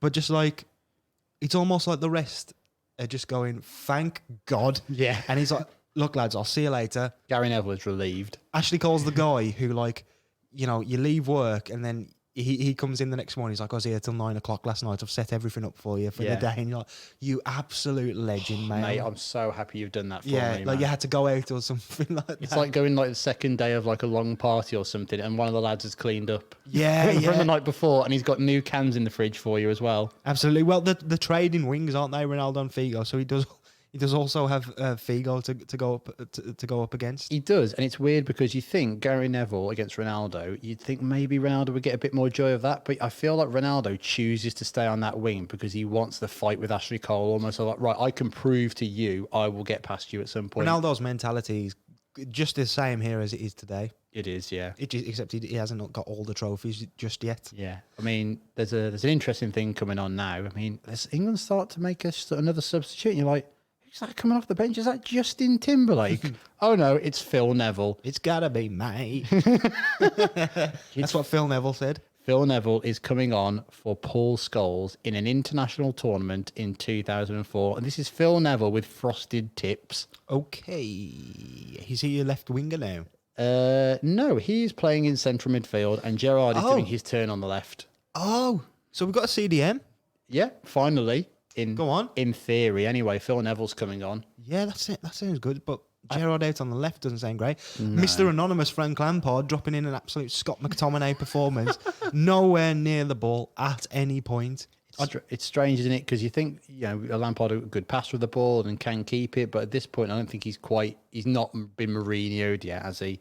And I feel bad talking about Phil Neville like that because he, very good England player. He comes on here for his 50th England cap. I mean, where have all they come from as well? We covered him in, what was the game? Scotland games. He played at left back under Keegan, didn't he?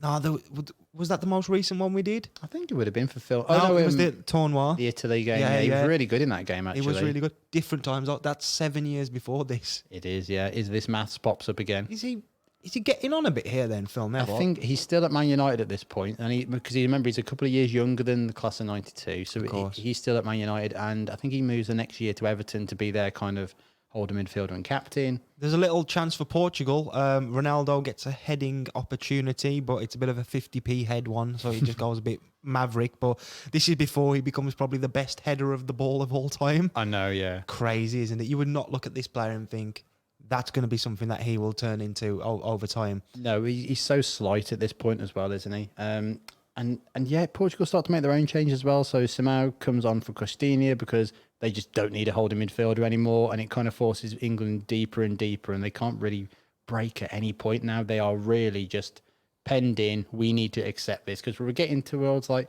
65 minutes, and you're thinking, right, England have still got a long time to go, but they're holding them at bay. I think they're holding on just fine. Yeah. There's not been many chances. It's just at all. it's just the pressure more than Yeah. okay, this is good because David James not really making loads of saves, is he? Nah, not at all. You know, and as you say, nobody's forward when we do get the ball. There's so much space between players.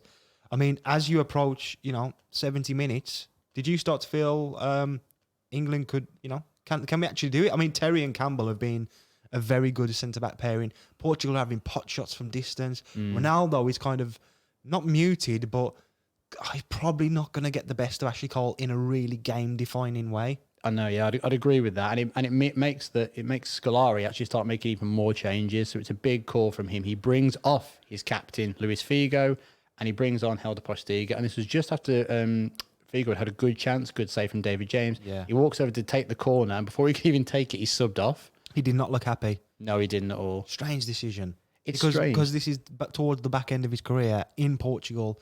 He's the icon of the team. Potentially his last ever game for Portugal if it don't go through as well. I wouldn't have taken him off, but hey, who am I to question that decision? A World Cup winner. Can we just have a word for Michael Owen? We haven't really spoken a lot about his Performance, yeah. but it's almost a Jamie Vardy-esque performance. Yeah, I'd agree with that. He's so busy, isn't he? And again, when Wayne Rooney kind of goes off, the mantle's left with him, really. His hold-up play, again, has been excellent. It's He's all hold-up over play. the place. It's chasing the dead ends there, and it's being committed and making tackles on centre-backs and stuff like that. He's done really well. It's not his game. No, not his not game at all. at all. It's not what you're used to seeing from him either, is it? And it's not Miguel's game because he's off for Portugal as well with Rui Costa coming on. Yeah, so they're just fully going for it now. All their subs have been made. Miguel was the right back. Deco now is playing right back, which is incredible too. And Helder Postiga, as we said, has just come on too for Figo. So it is like such a strong forward line. And Sven doesn't want to be upstaged by this as well, so makes his own substitutes for the last 10 minutes. Steven Gerrard off for that rare animal, Owen Hargreaves. Take Frank Lampard off, mate. What about David Beckham as well? Either of them. I don't know, man. Gerrard's not been the worst. He can tackle. Yeah. He can pass out from the back. I think he's on a yellow card at this point as well. So you're thinking, okay, maybe. I mean, Owen Hargreaves comes on. He has got the longest curtains I've ever seen. It's like, oh, someone's been listening to the Strokes. About 3 years after the album come out. Well, the Second first album, is it not? Yeah, second album, but It's that look of him, I guess isn't it? footballers are a bit late to the cool trends, aren't they? Because they live in the football world. Maybe it hasn't reached Germany yet. That's the thing. He's still over there with his twang of a Canadian German accent as well. Can I just stop you, Nick? Goes to Figo. Oh, he brings a save from David James. Luis Figo, it's a corner. And a good save too. I'm sure there's a deflection there. He must have seen the ball very late. Let's give the big fella credit there. They've taken it quickly though. Now again. Oh, Postiga's in there, and that is the equaliser. Helder Postiga of Tottenham has wiped out England's lead. With 8 minutes to go of the 90, the substitute scores, and Portugal are level. It's the home supporters' turn to celebrate. And what an instant impact Postiga made. It's 1-1, and we could be having extra time in the European Championship quarter-final. Something really bad has happened. We were having such a nice time, weren't we then? And just like that, and it is just like that because it's not a period of sustained pressure, really. I mean, you could Nothing argue out of the ordinary from the game, is it? You could argue the game's been a period of sustained minimal pressure. Portugal have kind of outpunched themselves, haven't they, at this point, and it just comes from nowhere. It's held up Postiga, just as you thought, kind of England were going to see this out. There's only 8 minutes to go. Somehow, has the ball on the left. It looks like his opportunity to cross with his left is cut off by Beckham. But he just whips one in with his right foot, and it's the first time really that England haven't headed the ball away. Yeah. You'd have hoped Sol Campbell would have been ahead of the man, but it was John Terry. We'll get to that in a moment. And Postiga sneaks in behind him, and we're all level. Nick, John Terry didn't even jump. No, I think because Postiga basically is involved in the build-up, so he plays the ball out wide to Simao. He then walks into the area, and I don't think John Terry has seen him either. Sven, can we just have a moment for fuming. Sven's reaction? Sven is all of us here. If you can imagine, he looks like he's having a horrible blowjob. He's got his two hands behind his head. He's got his two hands behind his head. He's kind of Such an aggressive dog. slouching, and his face is bright red. His eyes are closed. His eyebrows are like fucking portrait mode. They're Oh both my God. facing upwards. Yeah. It's the hardest wins I've ever seen. We're going to have to put that on the Instagram, aren't we, on the socials? Caption that. Yeah. Yeah. I mean, my word, it is Shit! so unhappy, isn't he? Oh, for It's- God's sake. We jumped onto Sven there. Oh, man. John Terry, man. Yeah, it's just not following. Is it He's just not the followed angle? I don't know. I think it just goes over his head, and I don't think he's followed Postiga into the area because he's already there, and Postiga, because they've got that extra forward, has joined the attack, and I think Sol Campbell's almost got two men. Like I think Ronaldo's with Cole as well, and it's a bit of an overload. It's such a football manager goal. This is Postiga scores one goal in 19 appearances for Tottenham after a disastrous first season, and he's the one to score it. That's an England goal to concede, man. It's a very England goal to concede We always as well. say it's like it's the guy who's killing it in the Prem, Yeah, or it's just yeah. some like who is this guy? Yeah. But yeah, I mean, It's- England instantly look deflated, don't they? Yeah, and it's actually really poor from Beckham. So he blocks the first cross, but then he gives Simao that time on his better foot to cross it as well. And yeah, it just doesn't look good. With that skinhead, Beckham looks really ill. Like he just looks like he's got like no energy about him whatsoever. The shirt's weighing heavy. It is, yeah. And him and Owen and their skinhead phase as well looks really weird. It's like a mix between the streets and the first lockdown, doesn't it? That haircut. As far as I'm concerned, with 8 minutes to go, we are hanging on. Yeah, really, really hanging on. Portugal have got all the momentum and they're attacking players all on the pitch now, and England have just got to try and hold on for the rest of the game. Well, Yeah, that's the minute or so, really, isn't it? Yeah, the winner free kick deep in Portugal's half to waste some time, and you get the big lads up, and the free kick is whipped in. It's a free kick to England now then. The 90th minute. Sol Campbell, John Terry up on the far side. David Beckham to plant it over.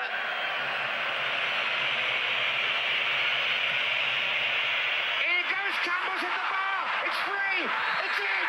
Sol, no, it's not in. The referee hasn't given it, I don't think. And Campbell says to the referee, what was wrong with it? What was wrong with it? It comes back off the bar initially. Sol puts it in. Now, did John Terry get penalised? The Portuguese are naturally appealing. There's not much wrong you can see there. Certainly Sol Campbell fouled nobody. What's wrong with it? What? What's wrong with it? Screams Motson. Tell me, John, what's wrong with it? What is wrong with it? It was nearly complete. It was nearly so sweet. It could have been. It could have been. Fucking Sol Campbell, man. I love him, but my God, mate. England. Score a legal goal for once in your life. England should have snatched it at the death in the most un-England way ever. Beckham's free kick from deep. Owen heads it onto the bar. Campbell leaps like a high jumper and nods it in. England stream away to the corner to celebrate with a famous winner to send them through to the semi-finals of the Euros. It's like basketball, isn't it? Yeah. Like what he does. And Yeah, it's like a quick rebound almost. he runs away and he runs away and he's celebrating, but everybody kind of knows. Like the commentator on the on the feed of the game that we watched, so not the highlights with Motson that we just inserted into the Yeah. clip, but he's like, he hardly takes notice. He's like, well, that's not going to count, is it? And the referee, But why? the referee blows up really, really early as well. It's like just hit the back of the net and the referee blows up and it's been disallowed. We need to know why. And it's because when Sol Campbell jumps, he kind of jumps over John Terry. And John Terry's arms are kind of there as well. And it's kind of, his arm is kind of on Ricardo's shoulder, but Ricardo's kind of nowhere in the picture because he's already been on the floor from the Michael Owen header that's hit the bar. Sol kind of uses John Terry as like a barrier between him and the Yeah. goalkeeper. And to me, I'm very biased. Yeah. But is that a foul? Is it kind of, what's the word, obstruction? You're gonna give obstruction For that. at that moment. I know what you're saying. I think we're both very biased. What I will say is that I watched that quite a few times and I'm still not sure. And I'm trying to check my bias with that as well. Same, yeah. I think some angles you look at it, I think you see Ricardo kind of already going down because he's got to jump from up and then across the goal to get to Sol Campbell, who he's trying to block. I actually think even if John Terry doesn't jump and he just stands there like a statue with his arms down, I don't think Ricardo's getting there anyway. And I think he still jumps and ends up on the floor. Sol would not be denied, would he? I love it. I love it. That's what you want, man. That is Yeah. football. That is That is fair. Is it fair? I don't know. What's fair? We've not covered it yet, but I think you've said as well.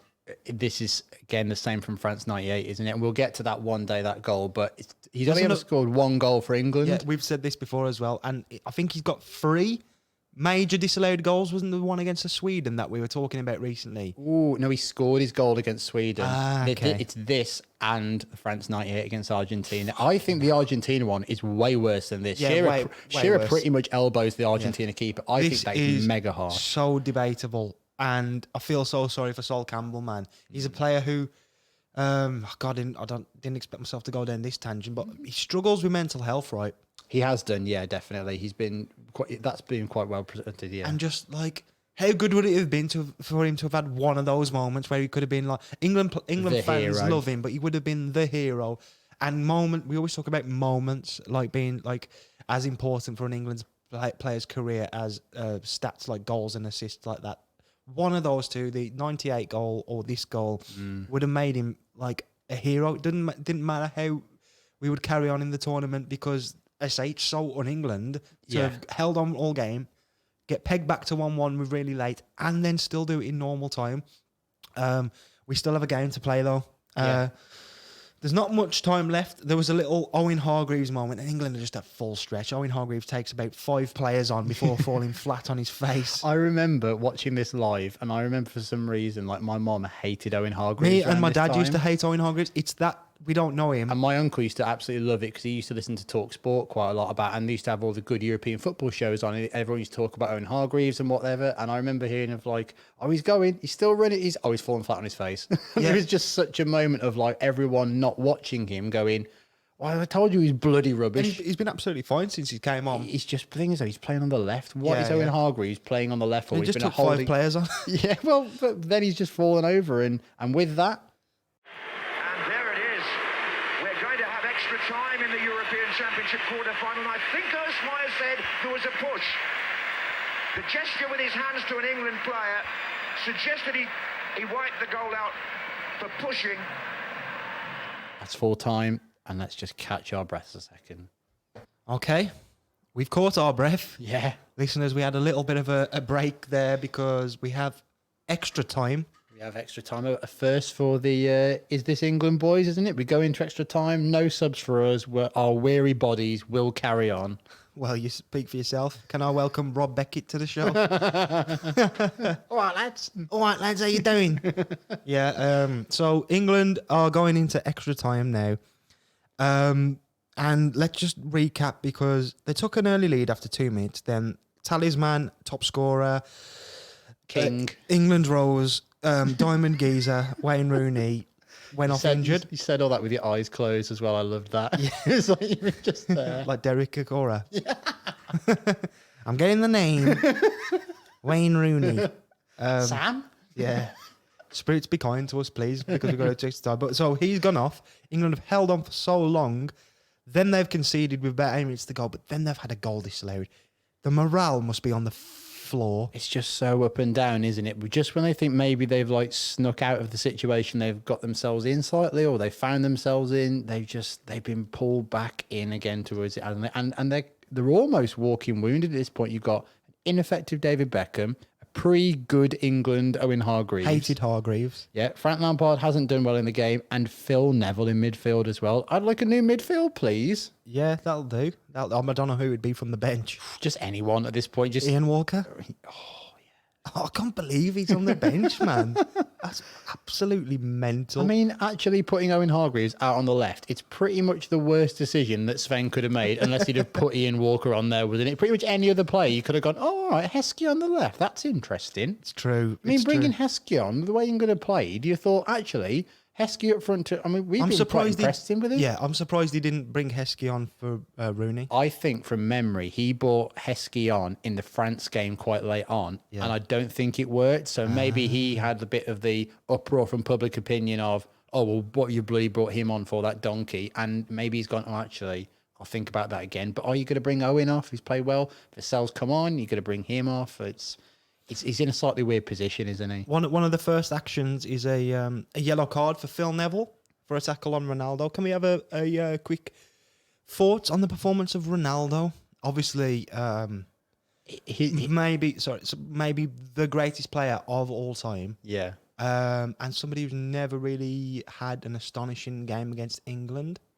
No, he obviously had 2006 where England kind of go out, but he's not incredible there. He's not really one of the players that's actually hurt England, where you think he's the man of that would kill England given the chance, but he's never really been given that chance, I guess. Still time. There is still time. Oh, we've bloody preempted it. But you look at Ronaldo, his game is so entangled with Ashley Cole, and Ashley Cole by this point to me, he's just winning it hands down, because Ronaldo is causing England problems, but Ashley Cole is just dug into the trenches and he will not be beaten. He's just not put a foot wrong in about an hour probably at this point. Phil Neville's involved again, sort of halfway through the first half of extra time. There's a Nuno Gomez header that's cleared away on the line by Phil Neville. A lot of this half it seems like it's the Nuno Gomez time. Yeah. He's like, okay, I'm going to wake up now, because this is where a goal poacher. I know England have got one, but if you've got a goal poacher who you can create chances for, when bodies are tired, the ball's bouncing around here, there, and everywhere. What you want is somebody who can just nip it in with like a side foot or off their arse or something like the that. Inzaghi kind of thing, isn't it? Of just like a goal scorer being in these positions. And every time the camera cuts to Sven, he looks more red and more stressed out. I mean, from that wins/blow job that we've seen earlier. I swear at one point he's doing breathing exercises. He's got like his thumb and forefinger in little circles, like the Haaland celebration. And he's just there going, well, he's actually redder than the chair behind him at times, isn't he, as well? And that is a red chair. And it's a red chair for the viewers the listeners who aren't viewers. It'll be on the socials. It's fine. There's a bit as well with Gomez. There's a nice chip. I forget who does it. Maybe Deco. It may be Manish or Rui Costa. He puts Gomez through, but he dives as soon as Neville makes the slightest contact in the penalty area. Yeah. To me, though, it looked like Neville was ready, because the contact isn't like legs. He puts both hands on both of his shoulders, but as soon as one of the thumbs slightly touches, he's down. And I think if he would have stayed up and waited a second, Neville would have hoyed him down. Because he probably would have been in at that point. Maybe he gets in, but Neville knows actually when he goes past him, if I touch him, it's gonna be a penalty probably. And he actually does well to remove his hands and kind of himself from that situation. And that's the end of the first period. Yeah. We covered 15 minutes in 5. That's a new record for us. But the second half, at this point, all England fans will be thinking is penalties, right? Yeah, it's got to be, because they've kind of seen off a lot of the pressure as well, and there's not a great deal that happens at this exact start point. I mean, the first half of extra time, there wasn't much that happened, but Ashley Cole to the rescue again. This time from a corner, Ronaldo heads it, and Postiga is stooping on the line to head it in. Cole, on the opposite side of the goal, runs across and boots it off the line. A brilliant clearance. Such an amazing player, just amazing, and it feels like something's coming. Yeah, I mean, the Portuguese players are all certain it's gone in as well, but we don't even get time to get a replay. Now then, Rui Costa. Phil Neville makes the tackle. Rui Costa! Oh, Portugal has scored! A blast from the past. Rui Costa, over 90 caps. One of their most famous players has put them in front in extra time. David James beaten by a real belter. England find themselves behind for the first time in the match. Where did this come from? 18 yards out, he caught it perfectly. Oh shit. Shit. Heartbreak. Shit. Okay. So it's like I feel like I'm like somebody like at an airport or telling you that your plane's just exploded or something like that. So there's bad news. I'm not going to sugarcoat it. There's no way I can present this as good news. But England are 2-1 down after 109 minutes. Brave boys. It's England actually just prior to this they have a quick little bit of possession, and it looks like they could maybe make a break. But yeah, I mean the ball, Portugal snuff that breakout, and within 2 passes, it's to Rui Costa, who's kind of hovering just outside the England box. He picks it up near the edge. He floors Phil Neville with a bit of skill, who ends up on his arse. Yeah. And then it's the hardest shot I've ever seen, and it's just in. It just smashes off the bar, an ungodly amount of power, and England are broken. Yeah, they really are. And with that as well, the Portuguese fans, they're crying on the bench. They're frolicking with joy. They are convinced they are through now, don't they? That is the moment they've been waiting for. That's the bit of quality that they've been waiting for in the game. They've not really created too much else, but... And they say 109 minutes in, Motson, as you heard there, says England behind for the first time in the game. And it really does feel like Costa's won it for them. And now England have got to regroup. They've got to go back out. And for the first time in the game, make something really. Because in the goal came out of nothing. The goal so came out early of on. nothing so early on. And I'll be honest, they don't respond as I thought they would. They kind of do pick up the pace. And it's kind of clear to me that they haven't given up. They haven't given up as well, but what they've done is that they've opened it even more for Portugal now because they've got all their attacking players on the pitch. They are kind of cutting through England a bit easier because they're committing the bodies forward. I think there's at one point like Simara's a shot that goes wide from a break as well, from a Ronaldo chance as well. And yeah, it's just kind of quickening it up, isn't it? And you're just waiting almost for like, can England really create much else? Well, they get a corner, as we mentioned earlier. A lot of the only hope really is set pieces, and England do have a corner. Lost yet. Gary Neville down that side. Three wait for the cross. Deflection, corner. Chance for England still. Campbell's up just by the penalty spot. Again, where he was before. Gary Neville's in there this time. John Terry. That's Terry. Oh, it's yes! It's Frank Lampard. It's 2-2. And England are still in the tournament. 6 minutes from the end of extra time. And the recovery comes from a corner kick. John Terry first, Lampard swiveled and shot, and the man who started this tournament by scoring against France has rescued the day, at least temporarily, in the quarter-final for England. Oh my God! It's in. Oh my God! Who saw that coming? Not I. Not I, said the walrus. Literally not you. Oh my God! I mean, what? God, what? We said so un-England. Yeah. This is so un-England, isn't it? To actually get the setbacks of essentially in their heads playing like they're 10 men down 10 men, going behind at this point 109 minutes, and on 114 minutes they get a corner, and with 6 minutes to go now they are back level through Frank Lampard's goal. Beckham whips in the corner. It's across the goal and it's headed back in, I think, by John Terry. Yeah. And it falls to an unmarked Frank Lampard, whose touch brings it down. He swivels and just hits it with everything he's got really low from about 8 or 9 yards out, and it's in. And it seems it's England doing something so un-England. Yeah. And with 5 minutes to go, we are dreaming of penalties. I know. It seemed like the joy of penalties was taken away from us, and now we're here again, and we're like, yes, they're back on. Yeah. Oh. Motson's voice here even starts to go, and he's just screaming the words out. I think Joe Royal in the box as well is in the co-coms as well, and he's just going mad too. I'm sorry, Frank Lampard, by the way. Yeah, for all the slagging off that you did to him. I mean, Yeah. It's his third goal of the tournament, and the England fans going mad with that. Obviously, it's a brilliant touch actually from Lampard, and a great swivelling finish. Another weird kind of goal that you don't see a lot. But Portugal only have 3 defensive players on the pitch at this point because they've brought so many offensive players on, and the marking's all over the place. When you look at the still we've got, we'll probably post this will be one of the images for the socials, but 2 Portuguese players about 8 yards away from Lampard, just watching him stop and look at and score as well. And you think, what are you doing this late in the game? You've got to be so focused. And Scolari and Portugal will be furious that they've let England back in at this point as well. Absolutely. And it does look like we're going to penalties. There is a bit of madness still to go, though. Yeah, there's a Darius Vassell kind of runs down the wing and just gets absolutely dictionary definition hacked down, yellow carded by Carvalho.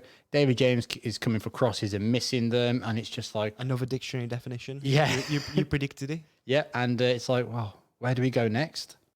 We arrived at the end of extra time, and the quarter-final of the 2004 European Championship between England and Portugal will be settled on penalty kicks after an extraordinary sequence of events. To penalties. Wow. We're here. This is it. This is another first for the show. It's our first England penalty shootout. What could go wrong? Nothing. Let's do it, man. Let's do it. Let's press on. Here we go. Hold on to your butts, everyone. David Beckham. penalty memorably saved by Fabien Barthez in this stadium during England's first match of the tournament, and said afterwards he would always step up and take another one, is going to be the first England penalty taker. Well, a lot of Portuguese fans behind that goal, where Beckham's taking this. Hold tight. Oh, he's put it miles over the bar. He looks hard at the ground as if something on the spot itself there. He sliced it, Joe.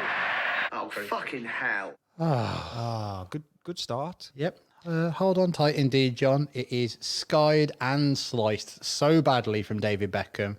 What an awful feeling. I mean, your first taker, your captain, not only misses, but misses by absolutely miles. And Beckham looks at the pitch and he's looking to smash it. And it's like it's hit the top of his foot, doesn't it? The penalty spot has already been scuffed.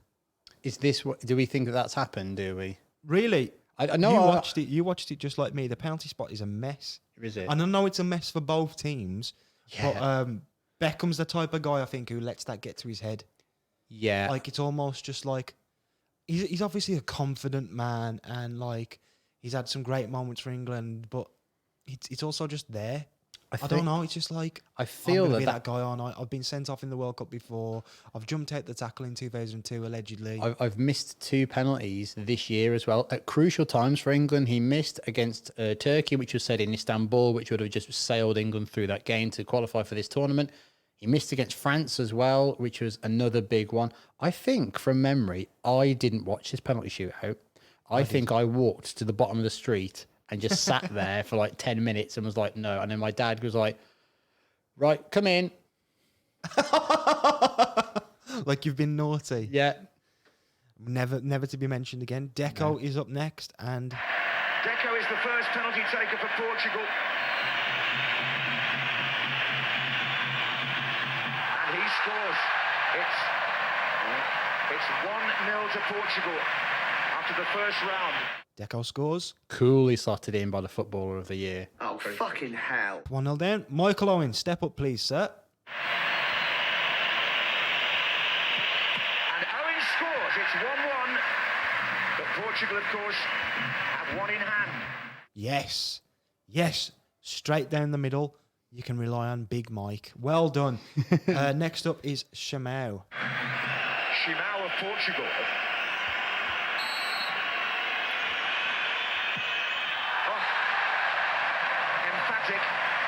It's 2-1 Portugal. Frank Lampard.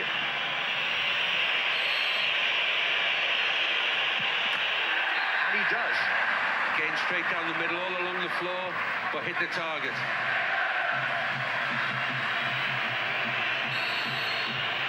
Rui Costa. Oh, that's gone over as well. We're level. It's all square at 2-2 with 3 penalties each taken. We're not done yet. Not over yet. Rui Costa blazes his penalty over just like Beckham did. Screwy you, Costa. Oh, is that one? Oh, it is. Yes, blazed over, just like Beckham. And you'd expect better from him and Beckham, wouldn't you? The two of the most cultured players on the pitch. You'd expect better. And now it's oh my God. So it's back. Like, it's back. It could happen again. And John Terry is stepping up. Now then, John Terry of Chelsea. And he does score. He does score. Now then, the pressure's really on Portugal now. Cristiano Ronaldo of Manchester United.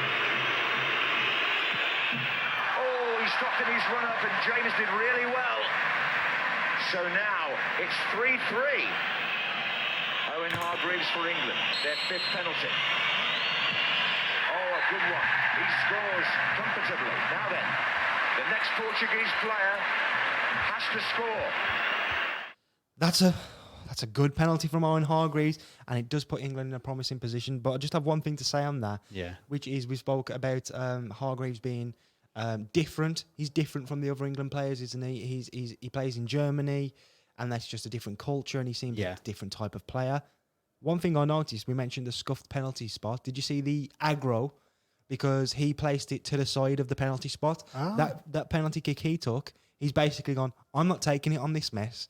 And he puts it just to the right of it. Oh, I didn't notice that. And the goalkeeper is going like, get time to move it. And the ref is a bit like, I mean, look at the state of the penalty spot. You know, Hargreaves is just thinking, well, I'm not being super English about it and dying on my sword. Yeah. You know, so he steps up and he calmly converts. I think the keeper's a bit distracted because he just doesn't really dive for it or anything like that. We've mentioned he's erratic, but Portugal now have to score to keep themselves in it.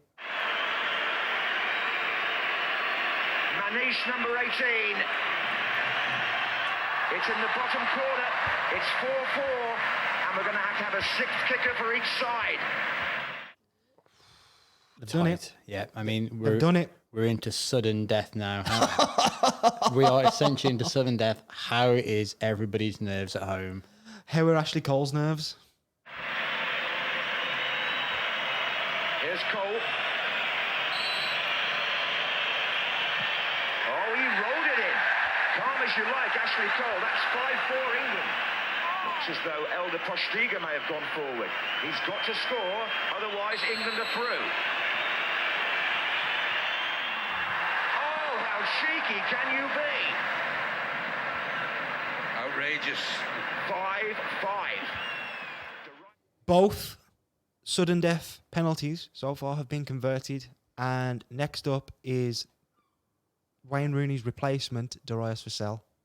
Darius Vassell, it's your turn. And Ricardo makes the save. Ricardo makes the save from Darius Vassell. And Portugal know that if they score from their next kick, they've won. And Ricardo, the Portuguese goalkeeper, is going to take the kick that could put his team into the semi-finals. Unbelievable. And he has. Oh, England are out of the European Championship. Beaten 6-5 on a penalty shootout. So cruel. English euphoria expires. And Portuguese pride and passion prevails. Bugger. Oh, fucking hell. Shit. Bugger shit. There's no more. I mean, today this would be referred to as pure Barclays, wouldn't it? Like events that have just happened. That they just how is any of this happened? But this is such England. It might as well be throwing patio furniture in the 90s abroad. It is disgustingly England. This is, isn't it? I mean, Ricardo, who hadn't got close to any of England's penalties. You said he didn't even move for the Hargreaves one, and a couple of them have gone straight down the middle, actually. Hasn't got close to them, took off his gloves, saving low to his right to Vassell's penalty, and then follows it up by putting himself forward for the next one and drills it home to send Portugal through. One of the few times you can actually say you couldn't write this. No, you couldn't.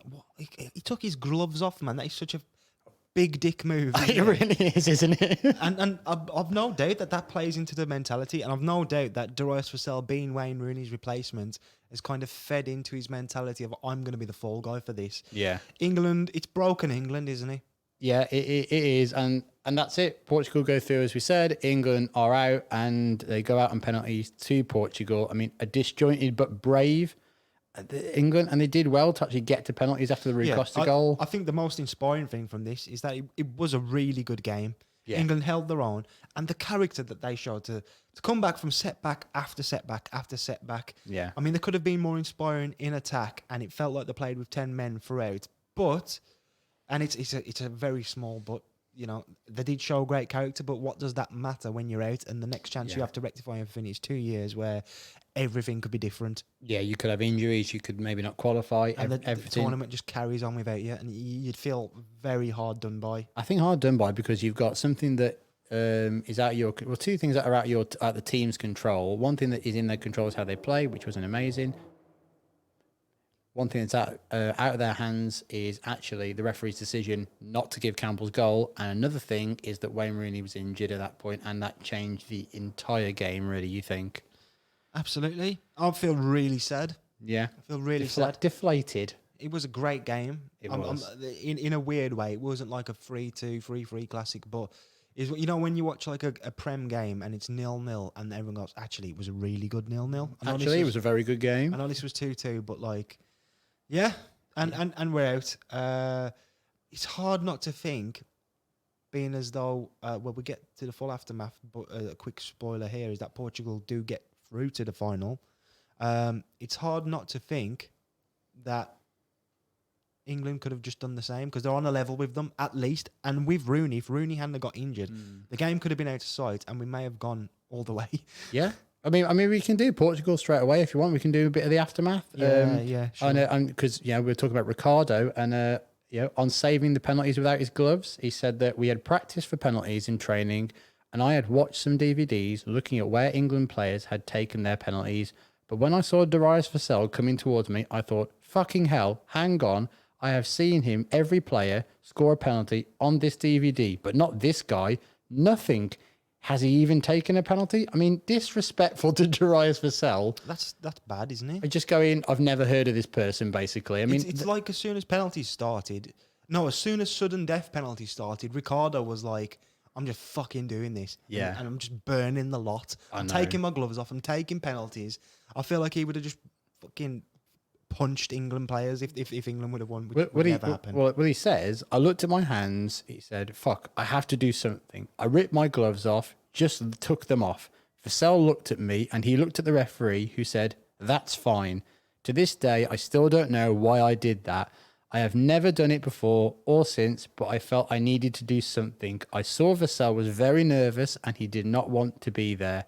I knew I was next up to kick and said to myself, I will save this one and score the next. So it's just such confidence that he's done that. The only England player with that mentality is Wayne Rooney. He would have gone in goal if he needed to. Yeah, well, apparently Wayne Rooney was quite good in goal, wasn't he? He used to like doing it in training and just chucking himself about and that. That's what I mean. And Christ, he feels very personal against. I mean, you've already delivered the hammer blow to Theirselves. I've never heard of you. We didn't even put you on the DVD. Yeah. Not even on the extras. And they went on to play the Netherlands in the next round, which would be the semi-final.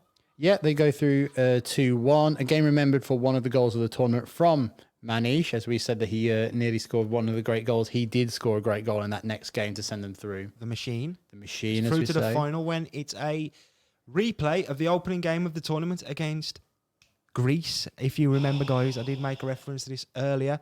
Greece had already beaten Portugal 2-1 in the opening game. Obviously, Portugal going as heavy favourites. They've gone through in tough games. And the team spirit's clearly there. They've got Ricardo in goal, who's an absolute fucking menace to society. They've got Ronaldo, who's warmed into the tournament. Figo, we mentioned this may have been one of his last games. You would not be able to begrudge him leaving with a trophy. I think he actually said before the game this would be his last game for Portugal as well. I think so. I think he said he was going to retire afterwards. I can't remember if he actually did or not. He may have even come back for the next World Cup, I want to say, because this is the final. So he was just like, maybe this is how we end it. Yeah. But that's not how it's ended. It's not going according to the script for Portugal. Haha. Sorry. Slugs. Yeah, you little slug. This is big energy of like Italy when they didn't qualify for the World Cup and we've been like, yeah, well, we qualified for the Euros and you didn't. Greece win Euro 2004. Yeah. I mean, Christ, it's the year of the underdog. Yeah, it's amazing.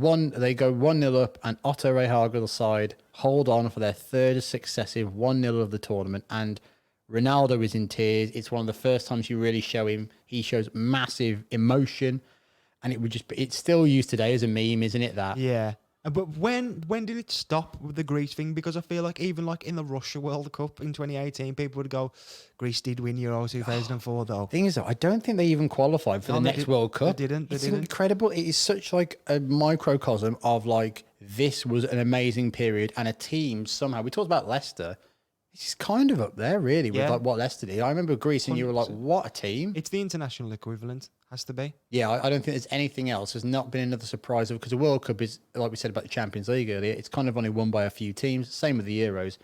What would Greece would have been at the start of this tournament to even make it out of their group? They weren't even fancied. Crazy. Let's have a look at England then. Final caps for Vassell and Paul Scholes. Scholes retired from international football in an effort to prolong his club career at only 29 years of age.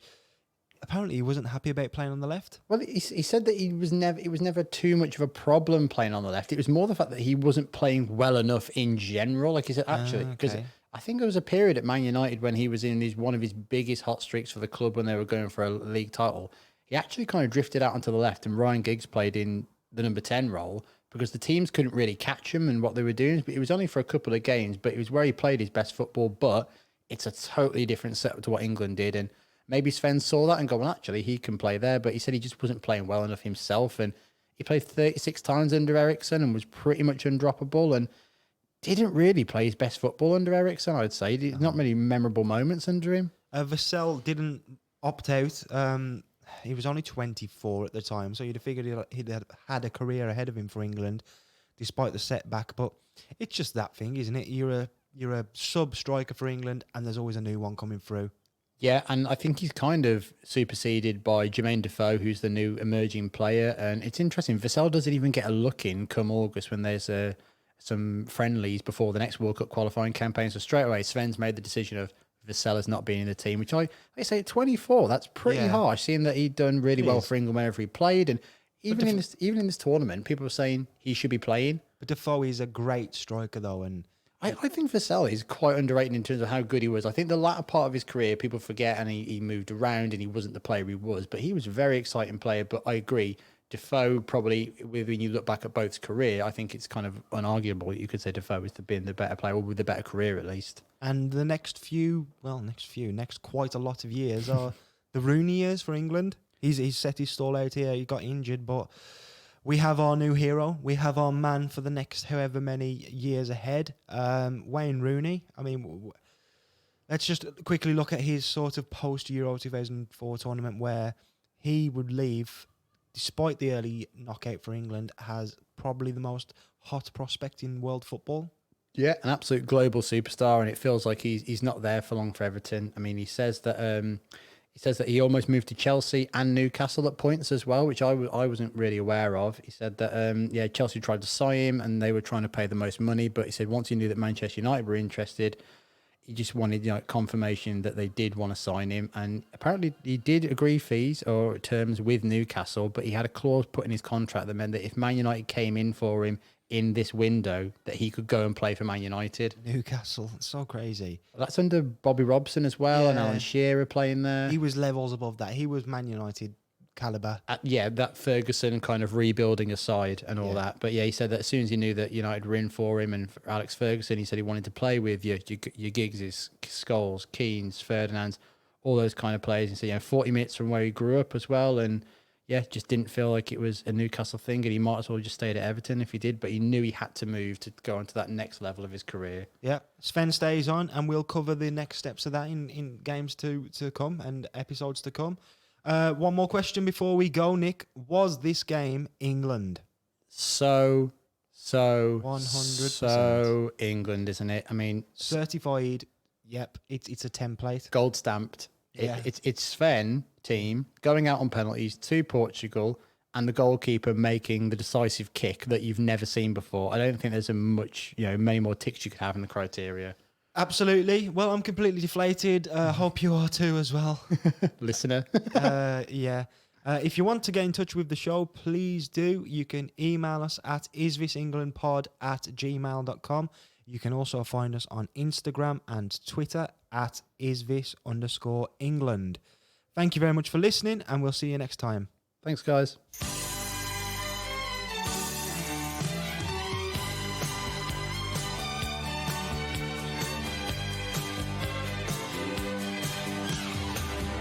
You may be a stranger, that's what time can do.